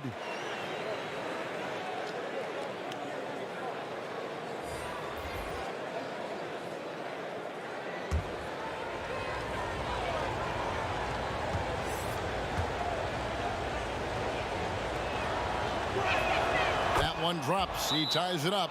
They should be in front right now, but he'll be relieved not to have come up totally empty there. And the Pacers call time here. And starting to send guys to the line way more than they need to. Let's get some good position defense going here. That should be the emphasis, and get away from the sloppy fouls. And now we present our Jordan Player of the Game. And when he's been on the floor, it has been a clinic in rim protection and shot blocking. He's played the defense of 3 men tonight. His block total has gotten to a point you almost never see in an NBA game. He gets a chance now to catch up with the 4th member of our crew, Hall of Famer David Aldridge. Hi, Kevin. Well, the head coach of the Pacers talked to his team during the timeout. He really got after him in the huddle. He said, look, you can rest after the game. You got to put it all out there if you want to win this one. Back to you guys. Thank you, David. Now, here is Miller. And foul on the shot, so he'll get a chance at the line. Yeah, good job to take it right at the D. Yeah, really left him no choice there, Greg. I mean, he had to foul and keep him from converting the easy bucket. And the first one at the line is good.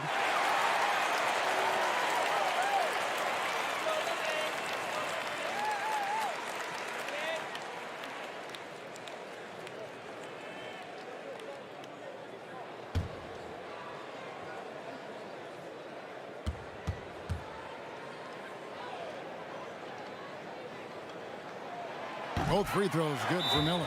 He's basically automatic from the line, not the guy you want to send there now. Time called here. The Nuggets decide to talk it over.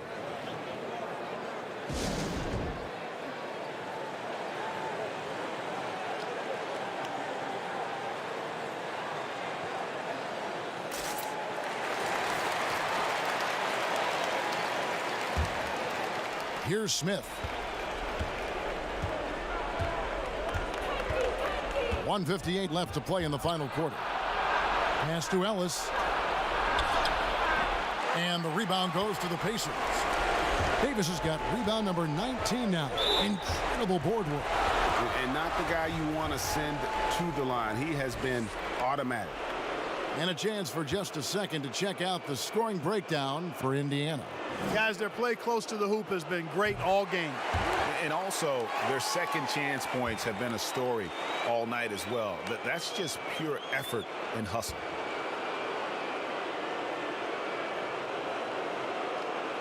And so he drops them both. It's a 4-point ball game. Needed those and got them. Terrific job at the line under pressure. Bounce pass, Smith. Ellis draws it up. A 3. Smith gets it to go on the assist by Ellis. And it's 8 points for Smith. And combining that great speed with a deft shooting touch, Kenny the Jet on point there from distance. Pass to Farrell. Here's Smits. Back to Farrell. Down to 5 on the shot clock. Over Ellis. They get it back. Miller. And there's the bucket. Stay with it on the offensive glass, getting it done. Miller's got 7 points here in this quarter. The Nuggets trail by 3. 58 seconds left in the fourth quarter. Here's Ellis over Davis. Ellis can't get it to go. You're not going to see that very often. Plenty of space, but he just, let's face it, he whiffs on that. Got it. Coming off a big game, his confidence couldn't be higher, and coach knows it. Showing no signs of slowing or cooling down. They're going to ride him as far as he can take him. Now here is Smith. And foul on the shot. He'll shoot 2 at the free throw line. And night in and night out, you know, McDyess provides a bunch of energy. He's an athletic big guy who does a little bit of everything for you. Those guys are hard to find, but always valued. Davis is checked in for Davis.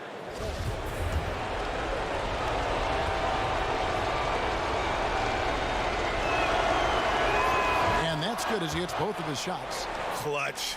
Those free throws turn this into a one-possession ball game.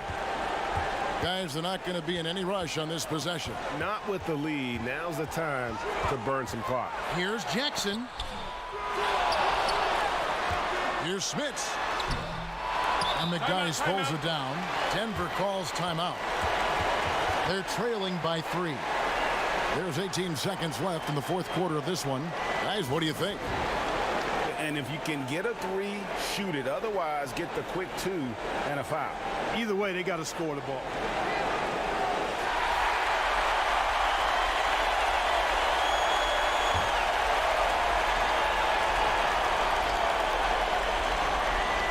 looking to tie it up with a big triple. You don't want to force it, though. Still need to get a quality look. Smith for three. Bullseye! And oh, that was an enormous three-pointer. And I tell you what, Kevin, there's a reason Smith has the ball in these moments. Kenny Smith has earned the trust of his teammates to sink big shots. Time called here. Indiana decides to talk it over.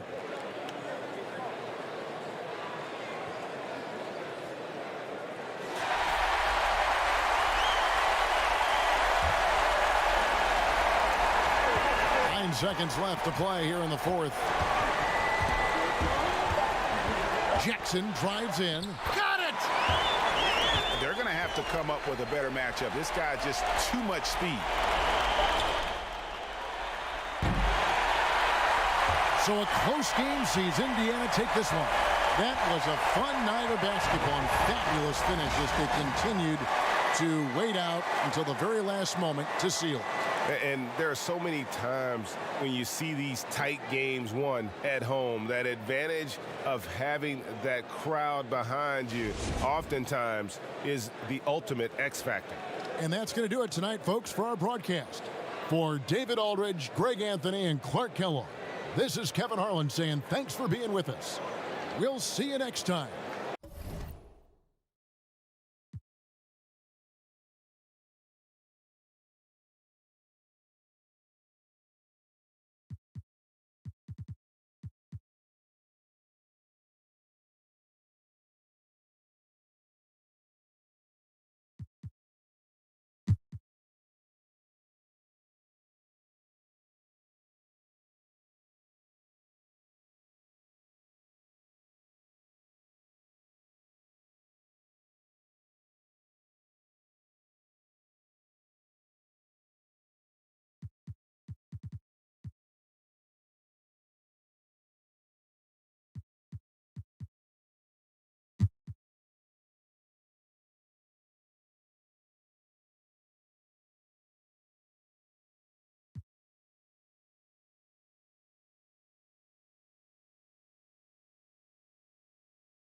Here's Pippen. They've got Kerr.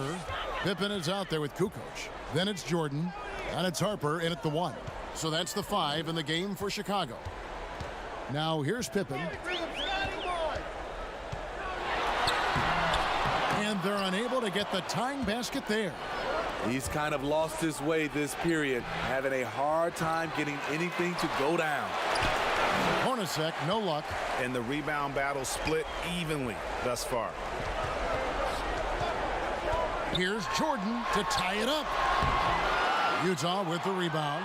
No doubt he's struggling right now from the field. Let's see if he can get it going this quarter. Well, Chicago has gone 1 of 3 from outside the arc since we've reached the fourth quarter. Harper kicks to Jordan.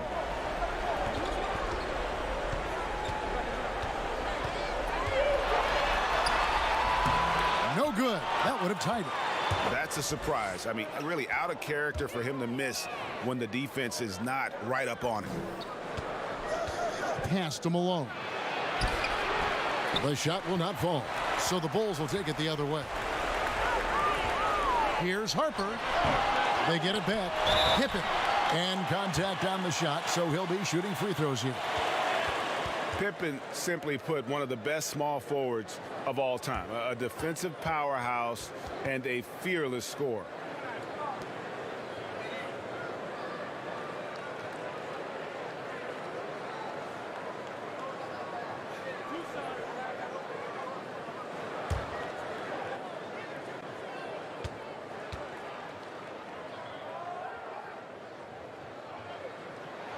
Makes it, and the next one could tie it up.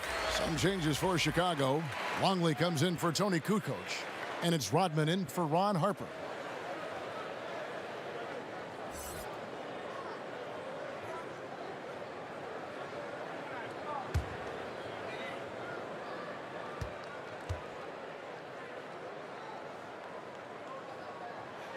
And it's tied up with that one. Utah's shooting has been wayward so far. Only 37% from the floor. Hornacek dishes to Stockton.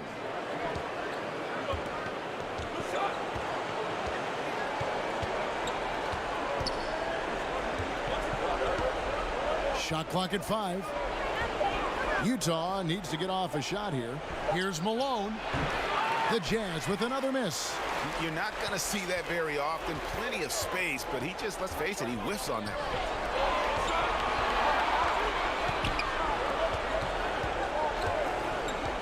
To the inside. The dunk and the foul. A powerhouse move, and he's got a chance for one more at the line.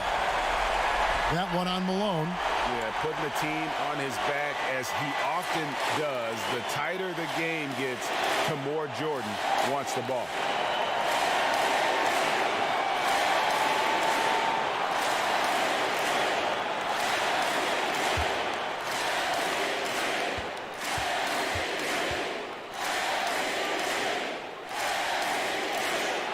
Free throw good, Jordan.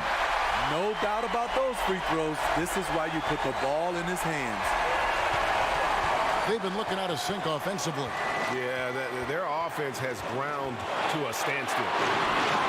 Stockton passes to Anderson. Pass to Hornacek. Looking to end his cold spell. And it's Chicago with the rebound. Longley's got his 7th rebound here tonight. And a wide open look for Jordan. The putback, it's good on the putback. Now it's a 5-point Bulls lead. That is really good work there on the offensive glass. Kerr against Stockton. We've got 1:13 left in the 4th quarter. No good. They had a chance to end the run there. Rodman passes to Longley. Rodman kicks to Kerr.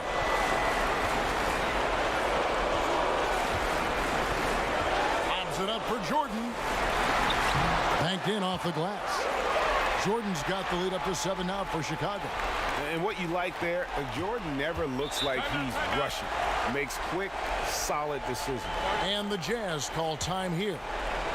They're behind by 7. 51 seconds left in the 4th quarter.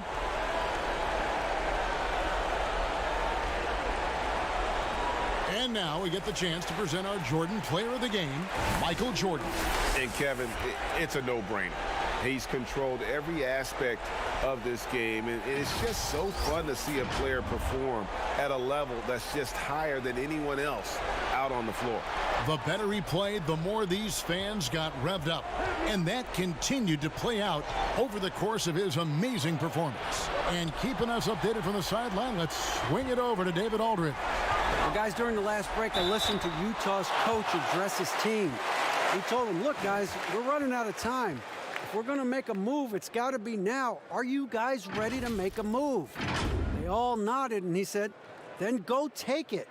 Kevin?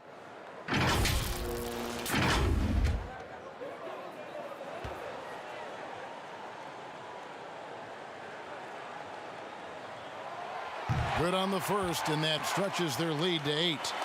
And as a free throw shooter, Rodman has his challenges. One of those guys who almost shoots a better percentage from the field.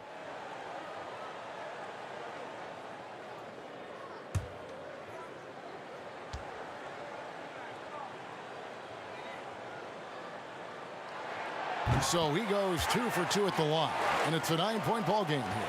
And that's a wrap. Those free throws being the nail in the coffin. Stockton against Rodman. Malone. Shooting foul as the whistle blows. He'll shoot 2 free throws. It's going to go on Steve Kerr. And Malone, a remarkable power forward. His footwork, incredible. And that jump shot is wet. He drops the first one, and that brings them within 8.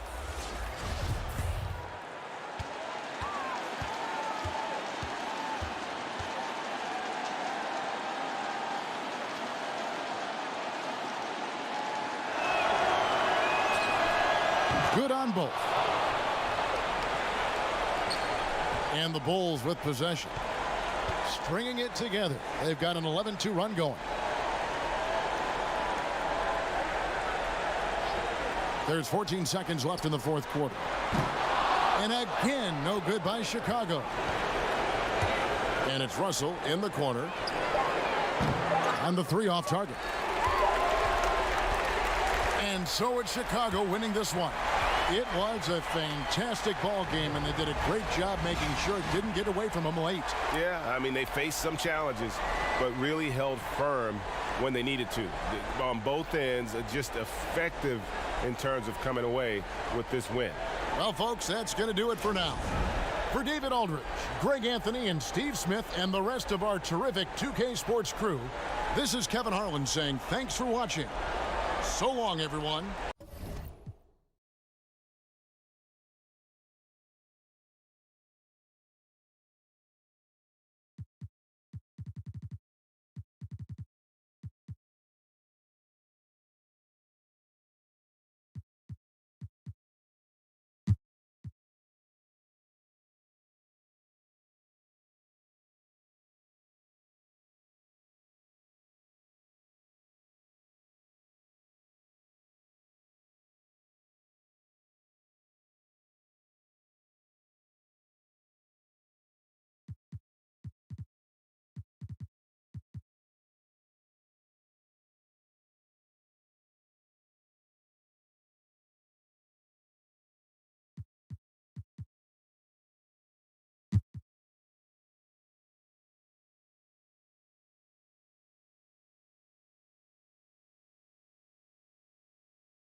Johnson in the corner.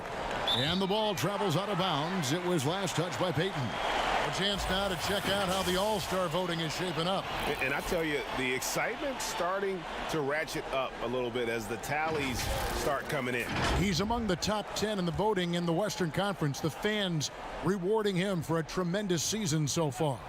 And I'm sure he's grateful for that. But, Kevin, I know what he really wants is a spot in that starting lineup. And it's going to be an exciting showcase. We'll keep you updated with the results each day during the voting.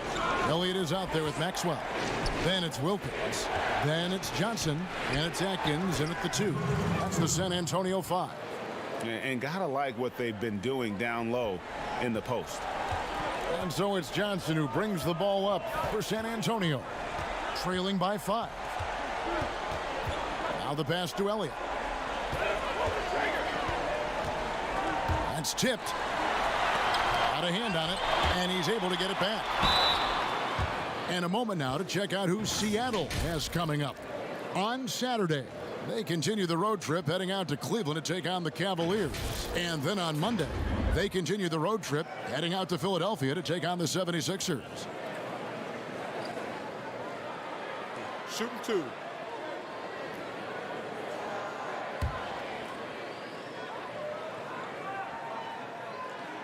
The first one falls. And they are making it look easy at the free throw line here in the second half. Robinson's checked in for the Spurs. Herrera comes in for Elliott.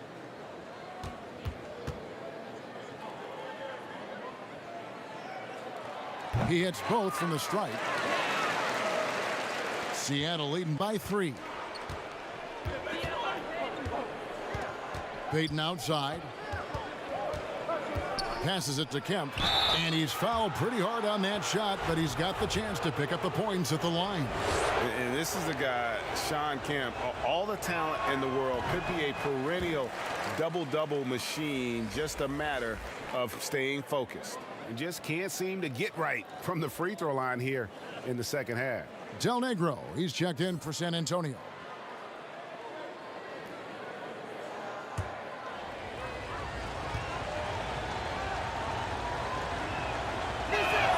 He hits the second from the line. They can live with the miss because it's a 2-possession game now. That's big. San Antonio calls timeout. Without question, Gary Payton displaying his skills today. There should only be one thing they're talking about in this timeout, trying to deny him the ball in the paint before he does any more damage.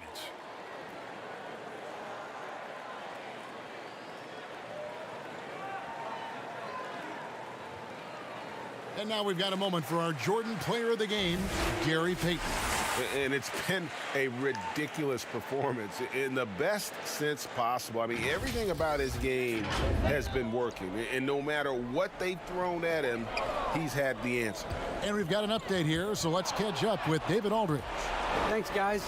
I was able to hear Greg Popovich talking to his team during the break. He said, hey, guys, we haven't played well at all tonight, but we're still in this thing. Let's just get a couple of baskets. We can take control. Guys, we'll see if they listen to it. Thank you, David.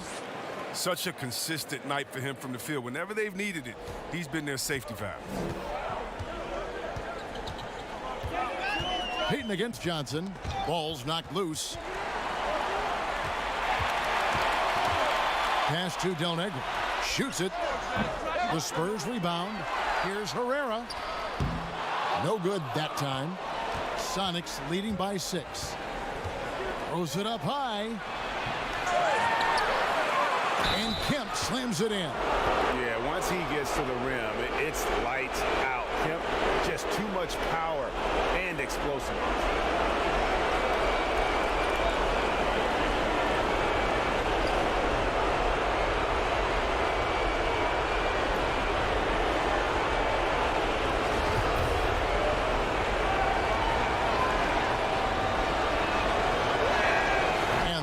Falls for Kemp.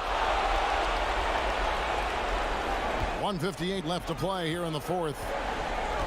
They need a bucket in a big way here to regain some confidence. Pass to Robinson. Back to Johnson. That one, no good. Good D by Payton.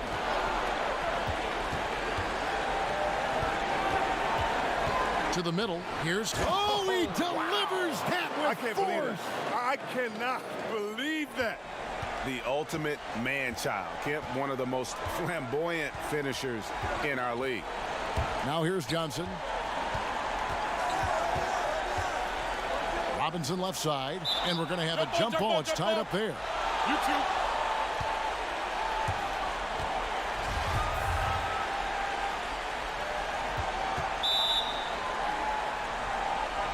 And it's Seattle with the ball. They can burn some clock if they want to. And get a little breather as well. Here's Payton. And oh boy, a lot of contact there, but he gets the call and will shoot 2. Payton, a super vocal guy, constantly talking up a storm, always trying to get into the heads of the opposition. That's good from Payton.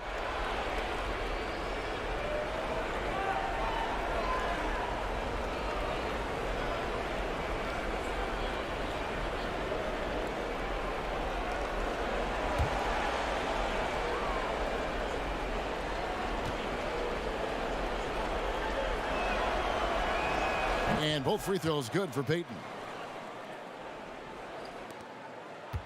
Spurs trail by 13. And clearly, we will not be witnessing a spirited comeback tonight, albeit as exciting as that would be.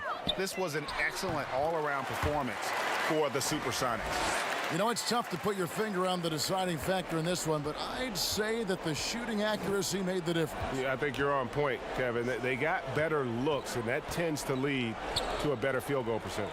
And in terms of the season record, this is going to be their 18th win overall. And they're able to even the score of this series at a game apiece. Still, 2 more to go in the season series.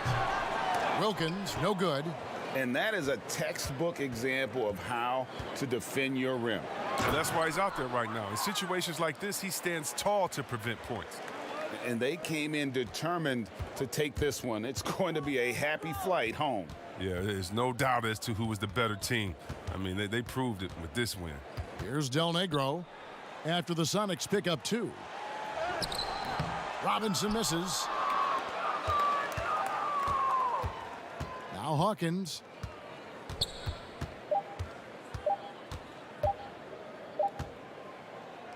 So we see the Sonics taking the W here.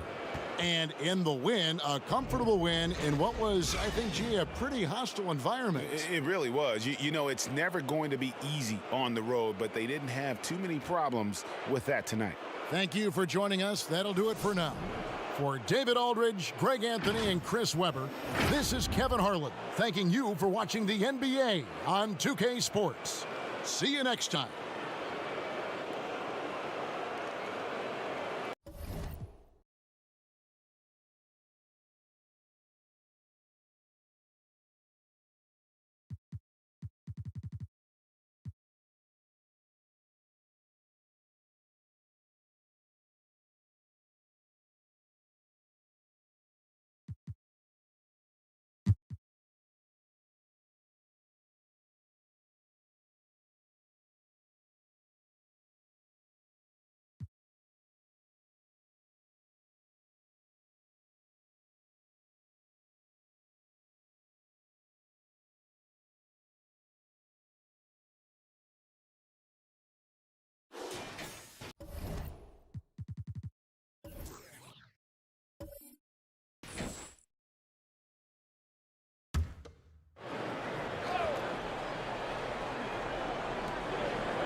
Here's Richmond.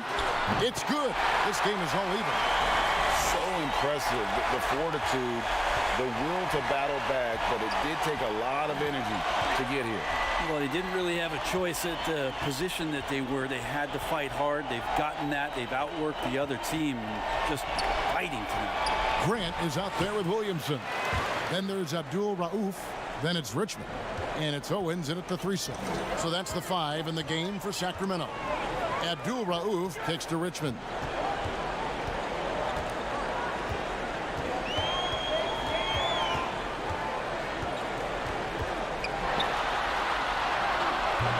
And it's Lynch with the rebound. Lynch has got 9 rebounds now tonight. Is it getting cold in here, Kevin? This is a tough one. Crucial that he starts to work a little harder for a higher percentage shot. Traditionally, that's how you want to finish the break, right at the rim. Yeah, anything other than a layup in that situation, probably disappointing. Had numbers, took advantage. Yeah, that's careless defense, though. I mean, he's one player you could ill afford to let run free. He just loves to be a money player in the 4th quarter. Both teams will make substitutions.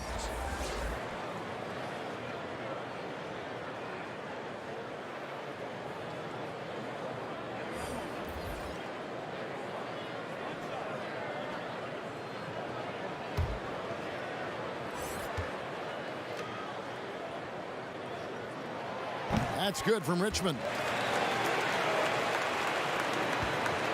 Vancouver has gotten off 4 3-pointers in the final quarter, and 2 of them have fallen. Timeout called the Grizzlies. And starting to send guys to the line way more than they need to. Let's get some good position defense going here. That should be the emphasis, and get away from the sloppy fouls. And now we get a chance to check out our Jordan Player of the Game.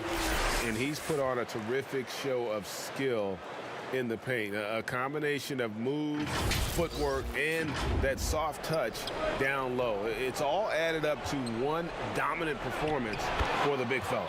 On the sideline, let's catch up with Hall of Famer David Aldridge. Hi, guys. Well, during the break, I was able to catch what the Grizzlies coach was talking about with his team. He knows this has been a hard-fought game, and he wanted his guys to just sit down and catch their breath. He said, look, we're right in the game, guys. Let's make a little push here. Let's come out with some bite. Kevin? And as things present themselves throughout a game, teams have to adapt on the fly. And timeouts are a wonderful opportunity to just settle in and recollect the thoughts of your entire team. Not just the guys playing, but the entire team, Greg. Here's Abdul Rauf. Releases. Richmond no good. Well, his shots aren't dropping, and they haven't been able to keep pace, but they trust him enough to keep going to him, see if he can find it. And plenty of contact on the shot, so 2 free throws coming up. And there's the foul that goes against Sacramento. First free throw is good.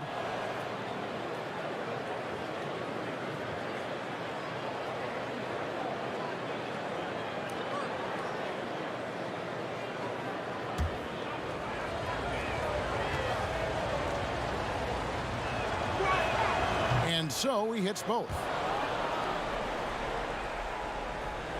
Sacramento with the ball. It's a 5-point game.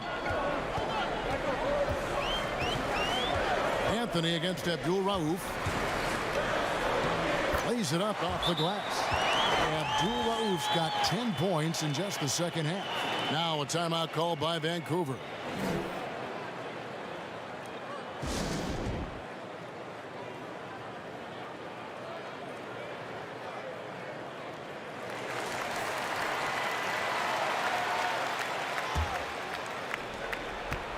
And it's Anthony with the ball for Vancouver. Passes to A-Train. Here's Reeves. Over Polynice. Tried to bank it in, but he misses. And that's how you want to see defense play. Got right up in his face to bother the shot. That's going to make any scorer uncomfortable when you get that aggressive. Just a physical bull is Richmond. Also, he has the explosiveness to go with the physicality. That's a good recipe for drawing foul.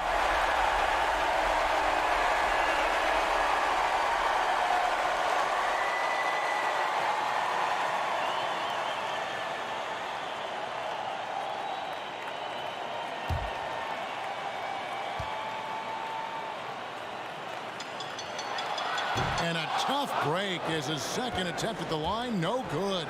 Yeah, being down 2 points instead of 1 thanks to the free throw miss makes getting a stop here absolutely critical. I think if I was coaching these guys right now, especially him, I tell him, you take one more three-point shot, and we're going to have some conversations here side by side. He's a guy that lives for a big moment like that. Great focus and courage in the clutch. Pass to Abdul Rahim. Poke loose. 1:19 left in the fourth quarter.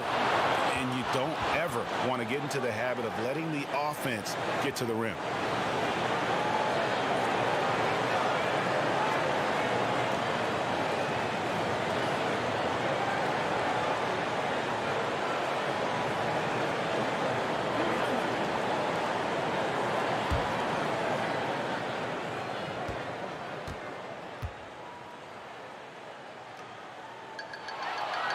It's the first that gives them the lead.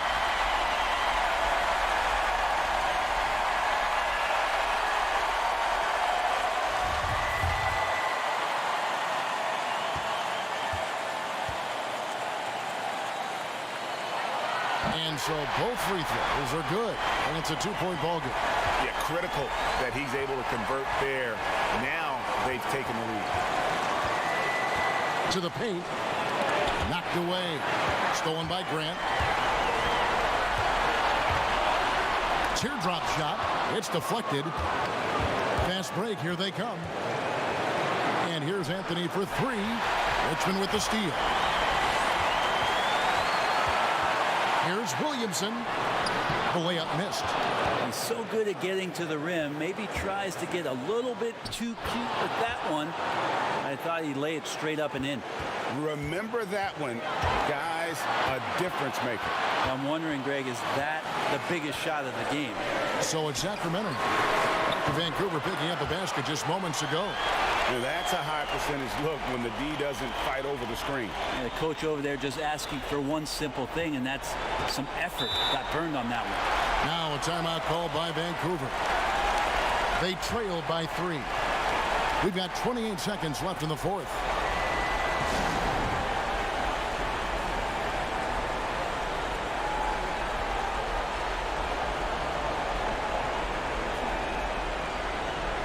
Lynch, he's checked in for Vancouver. We've got 28 seconds left in the fourth quarter. Pass to Abdul Rahim. 2 free throws coming up, and they call the shooting foul. He doesn't care at all if he has to take a little punishment to get his points. You can say that for sure about Abdul Rahim. He's not going to shy away from the contact.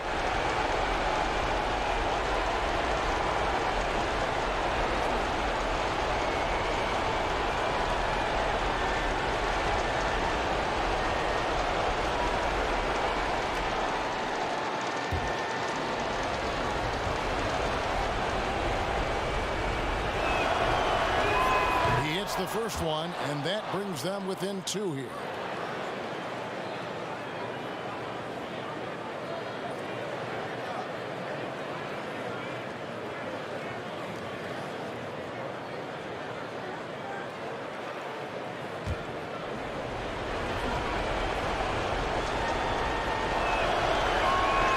He's off on the free throw, unable to get that second one to drop in. And an intentional foul there stops the clock. Had to foul, and on that occasion to stop the clock. That's the enemy in this situation. So the first one drops, and that makes it a 3-point lead. One of the most accurate free throw shooters we've ever come across. Abdul Rauf, not a guy you want to foul. And he hits both free throws here. So now it's a 4-point ball game. Breathe easy now. The biggest free throws in the game, and he's coming through.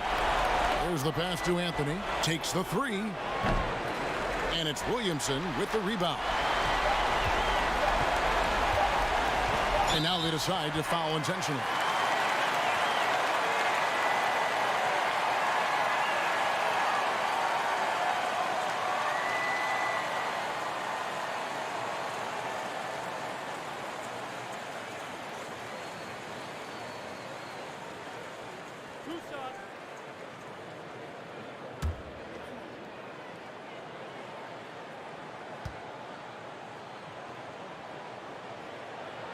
First free throw is good, and that puts them up by 5.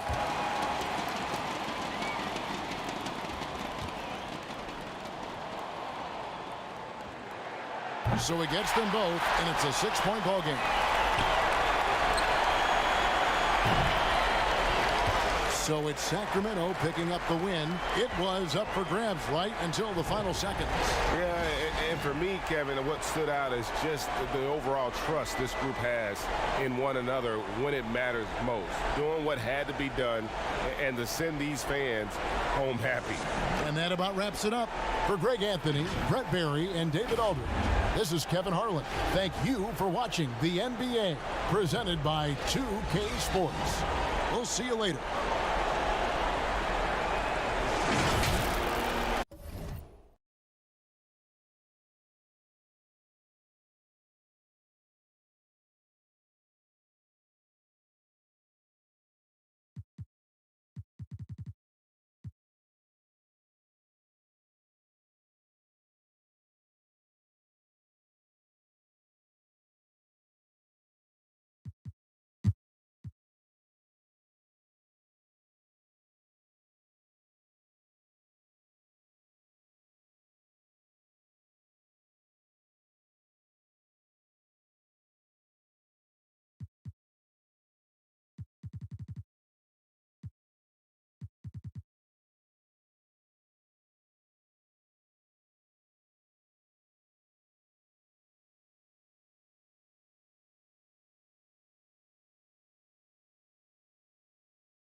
.107 left here in the fourth quarter. On the court right now for the Hawks. B out there with Rivers. And it's Smith. And it's Mutombo. And it's Leitner in at the 4th. And here's the fast break. They're leading the way. Count it! Unselfishness can be infectious. Terrific teamwork. One thing we've seen from these guys is excellent passing. No doubt about it. It's fun to watch the way they're operating as a team right now. They are all in sync. Now here's Rivers. Fades and shoots. He can't get that one. And he commits the intentional foul. Fox, he's checked in for Boston. Wesley comes in for Brown. The dude, he's checked in for the Hawks.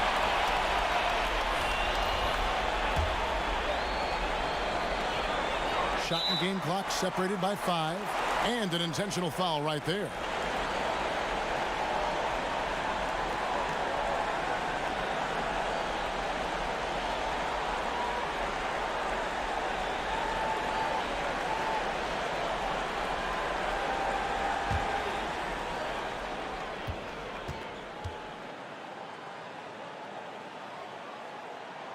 Good on the first, and that increases their lead to 6.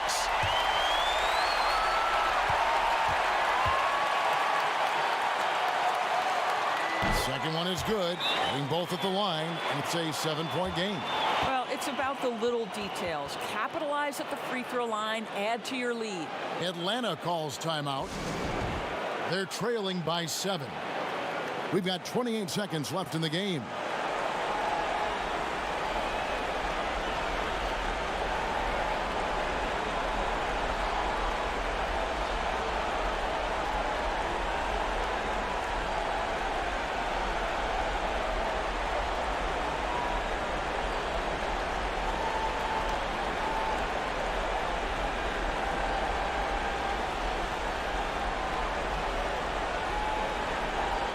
And with this game closing in on the final buzzer, let's take a look at our Jordan Player of the Game. And he's put on a terrific show of skill in the paint. A combination of moves, footwork, and that soft touch down low. It's all added up to one dominant performance for the big fella. And at last, he gets a little redemption. You know, it's been several games since he's been at his best. He's really been having a tough time. Here's Barrows.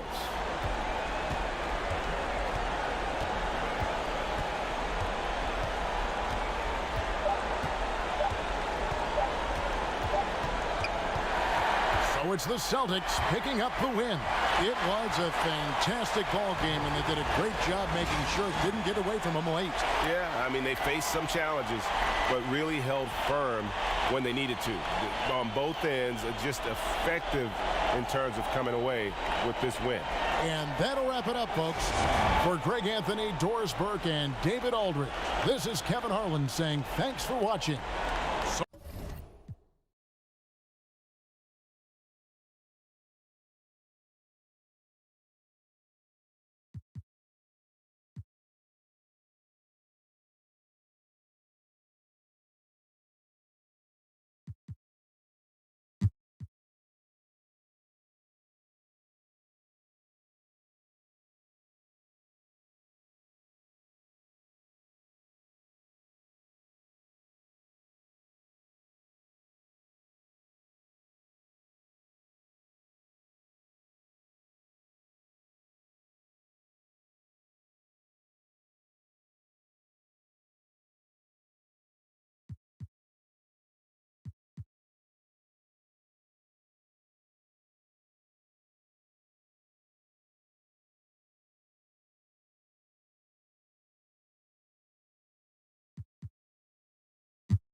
Now here's Anderson.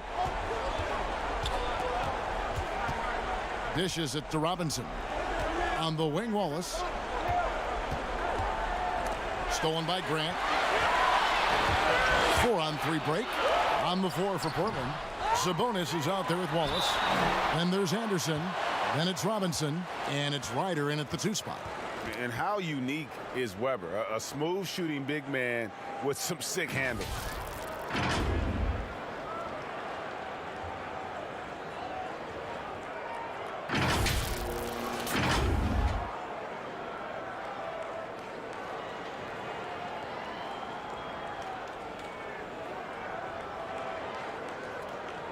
Shooting 2.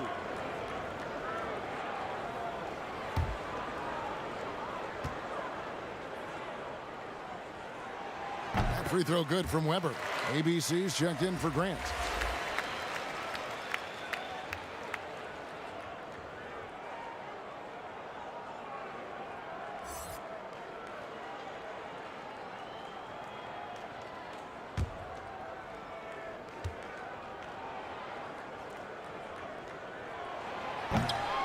That one is no good. A good sign that he's getting to the line a lot here in the second half, putting pressure on the D. Here's Robinson over Cheney. Sabonis trying to get open. And it's denied. And he gets it back. And they pick up 2. And so it's Washington with it, leading by 5. Pass to Weber. And Weber throws it down. And Weber, always a guy that can score the basketball. And once he gets going, it is tough to slow him down. Now here's Anderson. Outside Robinson. The pass to Sabonis. Just 5 to shoot. Robinson misses. Shots. This is the time to work the ball inside to get the best shot possible. I mean, that's the way to make the comeback happen. Here's Strickland. Takes a shot at the elbow. Rebound by the Trailblazers. Sabonis has got rebound number 13 for him here tonight. Here's Ryder. Muresan the rebound. Muresan's got double-digit rebounds now in the game. The dude passes to Strickland. Howard with it. Launches it. That counts. He's put up 13 shots, and he's had 8 of those go in. And now as the clock ticks down, this is going to end up as a solid victory here for the Wizards. A beautiful pass doesn't always get you on the highlight reels, but there were some spectacular dishes in this game. You know what? It was a team that was in sync and just trusted one another to take the right shots. And it'll advance their win total up to 12 on the season. And so they'll take the first game of the season series, a team they'll only see twice. They're certainly happy to start it off with a win.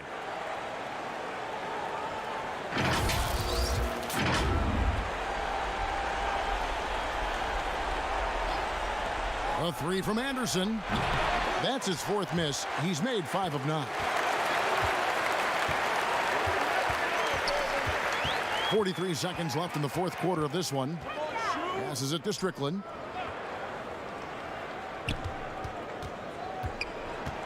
Pass to Weber. Over Robinson. Nice move. Weber gets the bucket. And now it's a 12-point Wizards lead. Saw the opportunity to put this away and did not turn it down. Oh, Greg, that's the dagger. You could tell they wanted that one. I know that seals the deal. He's so aggressive at that end of the floor, and that's a quality all great scorers have. Here's Strickland, defended by Anderson.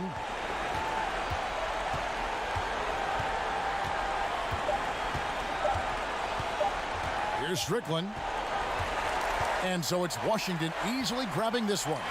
Some good competition, but the hometown advantage and their ability to stay focused, I think, made the difference. Yeah, and the first step in becoming a good team is your ability to win at home. And they really seem to revel in that opportunity. And this is what they came out to do. And that'll do it, folks.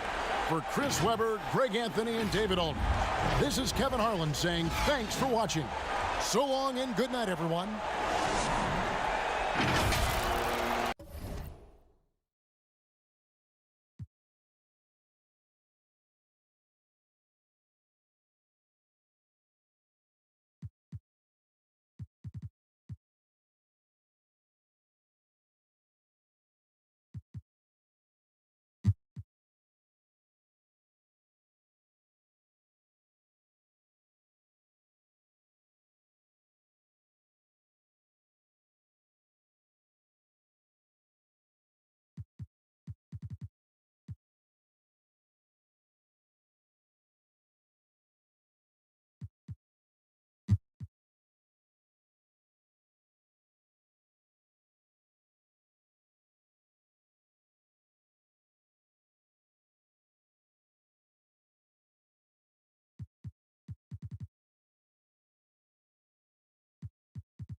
Take a break.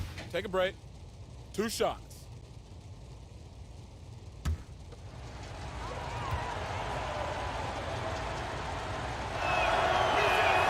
Free throw good, Davis. And they didn't shoot it very well from the line in the first half, but they've gotten much better since halftime, and it's helped them to secure the lead. Leitner's checked in for Atlanta. The dude comes in for the Beast.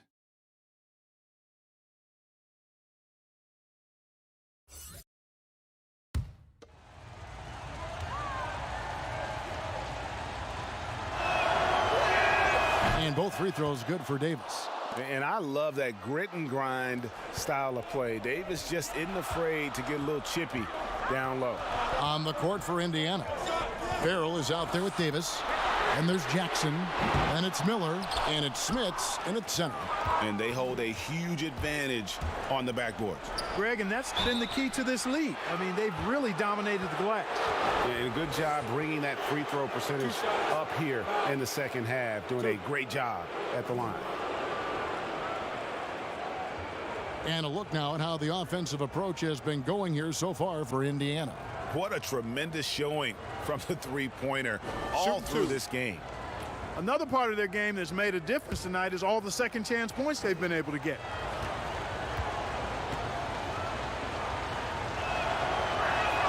The first one falls.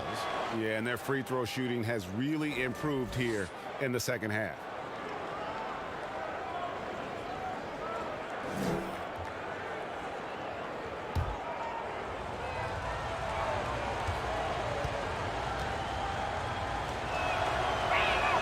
And so he makes both from the line. Well, he's certainly been on target with the free throws. Such an advantage when your bigs can knock them down from the line. Here's Smith, and Davis sends it back. And he's been way off the mark this quarter. It's been ugly. Outside Jackson from deep. Good, another from 3. Buries his 10th triple of the game. Unbelievable. The Hawks trail by 12. Guys are looking for a spark here. Yeah, a cold stretch offensively for sure. And the pass to B to stop the run. And it's Smith with the rebound. Indiana's gone 2 of 3 in the fourth quarter from long range. Good shooting so far. Jackson against Mutombo. Right side Jackson. Pass to Smits. Just 5 on the clock. And here's Miller outside. That one's not going to go. Good work defensively by Smith. Poked away. Pass to B. The mid-range jump shot, you've talked about this a lot, is still valuable if you can hit it with consistency. Yeah, and if it's a quality shot, Kevin, I think you should shoot it. Move the defense, move the ball to get a quality shot, and I think one of the very best at knocking down the mid-range jump shot, Kevin Durant clearly. But how about Chris Middleton? Elite mid-range jump shooter, and DeMar DeRozan as well has a strong mid-range game too. And so it's Indiana with it after the basket by Atlanta. Smits passes to Davis, and it's sent back by Mutombo. Boy, the shot blocking instincts of Mutombo, superb. Timing, exquisite.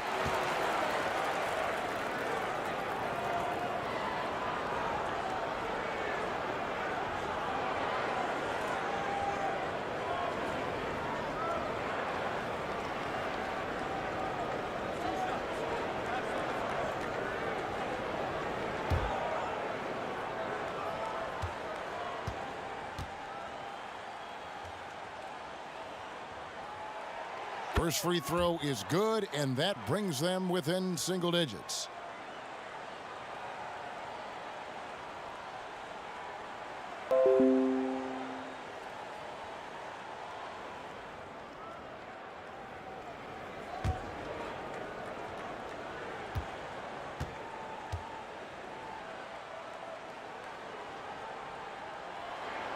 Both good from the line that time. 1:39 left to play in the final quarter.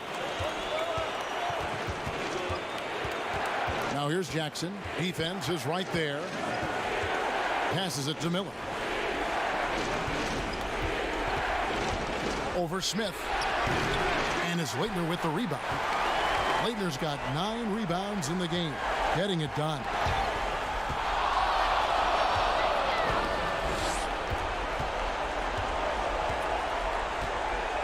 .107 left in the fourth quarter.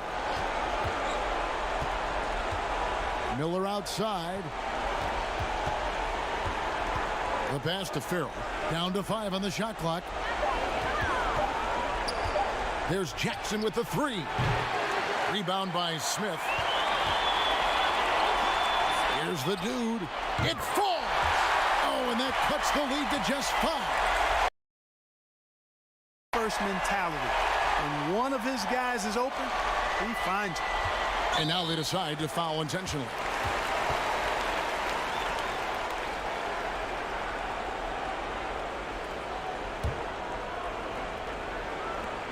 There's 42 seconds left in the game. And they double up Jackson. Miller with a wide open look. It's good. The assist this time from Jackson. Miller's got 37. Relentless in their approach, even with the game firmly in hand. And, you know, until that final buzzer sounds, I mean, you've got to treat every possession like it's crucial. Atlanta calls timeout. They're down by 8. 35 seconds left in the fourth quarter. Guys, your thoughts? Yeah, they got to get straight to the hoop, then a foul immediately. Going to be hard, though, Greg. I mean, they don't have much time to work with here, but we've seen crazy stuff happen in this game. And now we present our Jordan Player of the Game. And what an amazing ball game we've seen from him.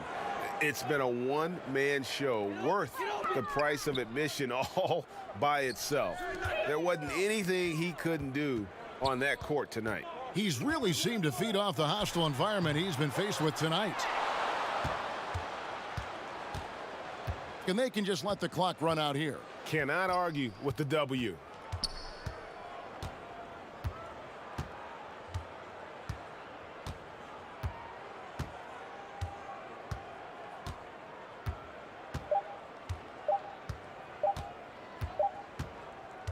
And so the Pacers take the win.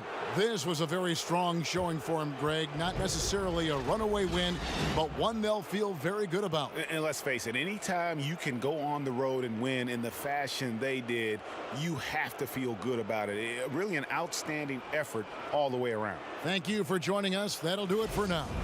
For Greg Anthony, Clark Kellogg, and David Aldridge, this is Kevin Harlan. Thanks for watching this presentation of the NBA on 2K Sports. And we'll see you next time.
On the court for Minnesota, we've got West.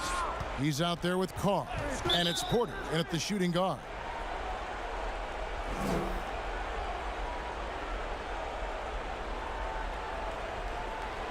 You think about the Cavs and the 2 MVP awards that were won for that franchise. Of course, that was LeBron James in back-to-back seasons, both in 2009 and 2010. And the free throw is good, now leading by 1. And then in 2013 with Miami, LeBron Brent finished 1 ballot shy, burning all the MVP votes. We wouldn't see a unanimous MVP winner until Steph Curry did it in 2016. But just as impressive, if not more so, LeBron James with a total of 4 MVP trophies over a 5-year span. They get it again.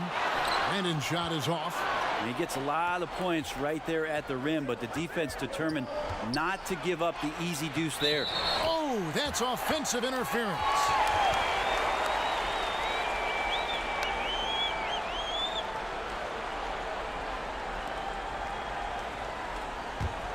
Cleveland's gone 1 of 3 from outside the arc since we've reached the 4th quarter.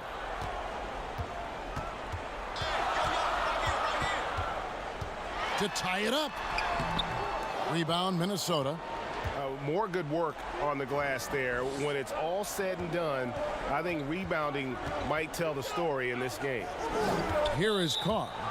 And not the guy you want to send to the line. He has been automatic.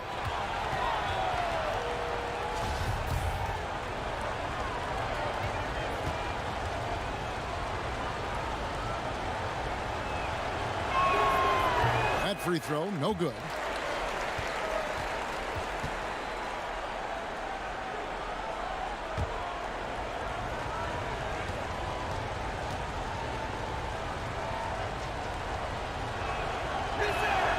So he comes up empty at the line. That's a strange trip because typically he's pretty much money from there. The pass to Brandon.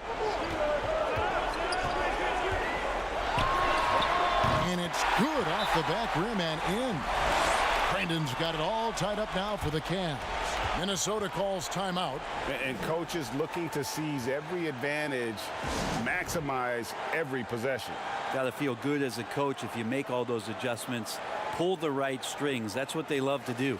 A chance now to recognize our Jordan player of the game, Kevin Garnett.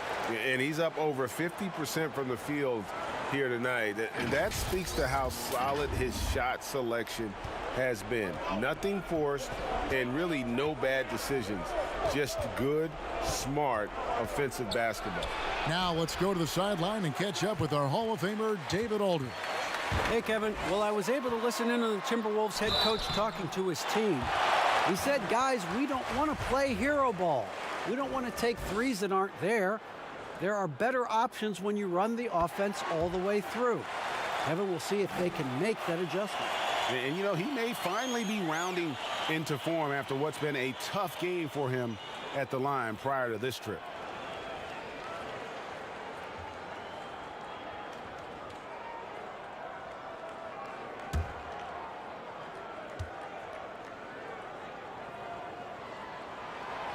Second free throw, no good. They're ahead, but if they don't get a stop here, that free throw could prove critical. It's not going to go for him. And what should have been a simple pass and finish ends up in a missed opportunity on that alley-oop attempt. Yeah, you'd like to keep things a little more simple, and that was a play that didn't quite develop the way they wanted it.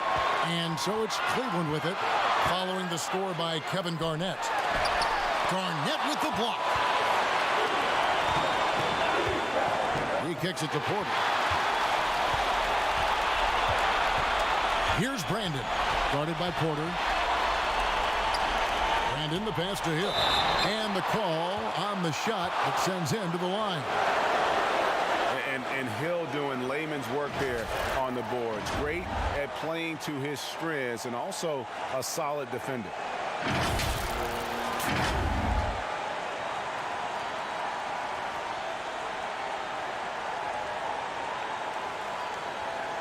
Shooting 2.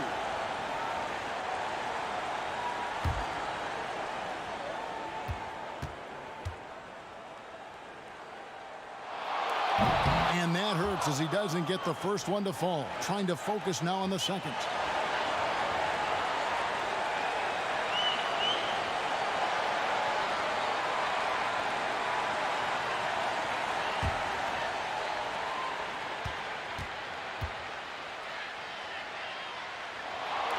So he can't get either to fall. Minnesota in the lead. Passes it to Carr. A three ball. Connects from three-point range. The defenders need to recognize the importance of staying on him as we get into crunch time.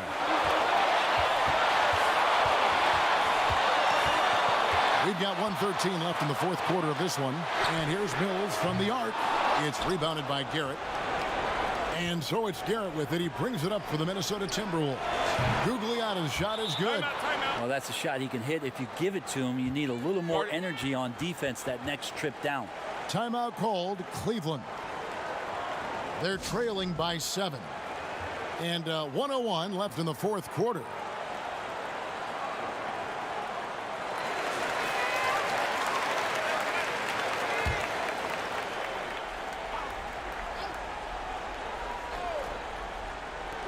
And 1:01 left here in the fourth quarter.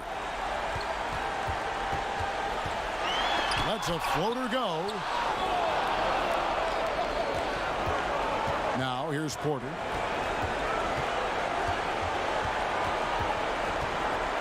Pass to Garrett. Here's Garnett. Not going to go that time. So Cleveland will take it the other way. Guys, let's just go ahead and call this one. It's over. You want to keep expending energy, or do you want to start thinking about the next one? Here is Carr. 3 seconds separate the shot clock and game clock. Feeds to Garrett. And he gets it to go. Garrett's got the lead up to 9 now for the Timberwolves. That's a defensive breakdown. You can't let him get that deep. Yeah, how do you let him get a lounge chair down there and be comfortable in the paint like that? And they go to the intentional foul.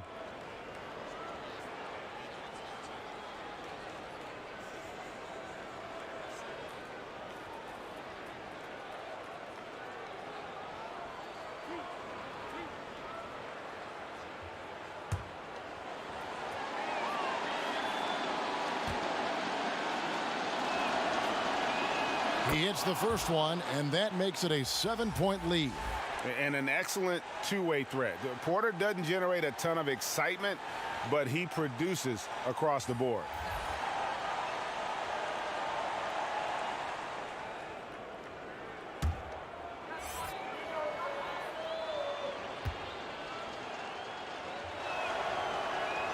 And so he drops them both. It's an 8-point game.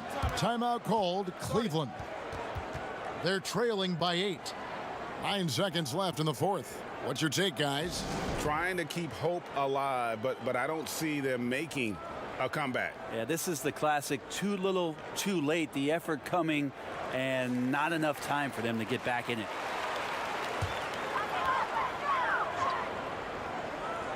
Set it up. 9 seconds left to play here in the fourth. No good on the quick three. Didn't hesitate for a second to get a hand up on that deep ball. Yeah, you got to like how he hustled to guard out on the perimeter, definitely respecting the shooting ability. And so the Timberwolves take the win. They came in here and took care of business like they were the home team. And Kevin, how about the mental toughness that this group showed? They were never rattled at all by the opposing fans. And that about wraps it up. For Brent Barry, Greg Anthony, and David Aldridge, this is Kevin Harlan saying thanks for watching. See you later.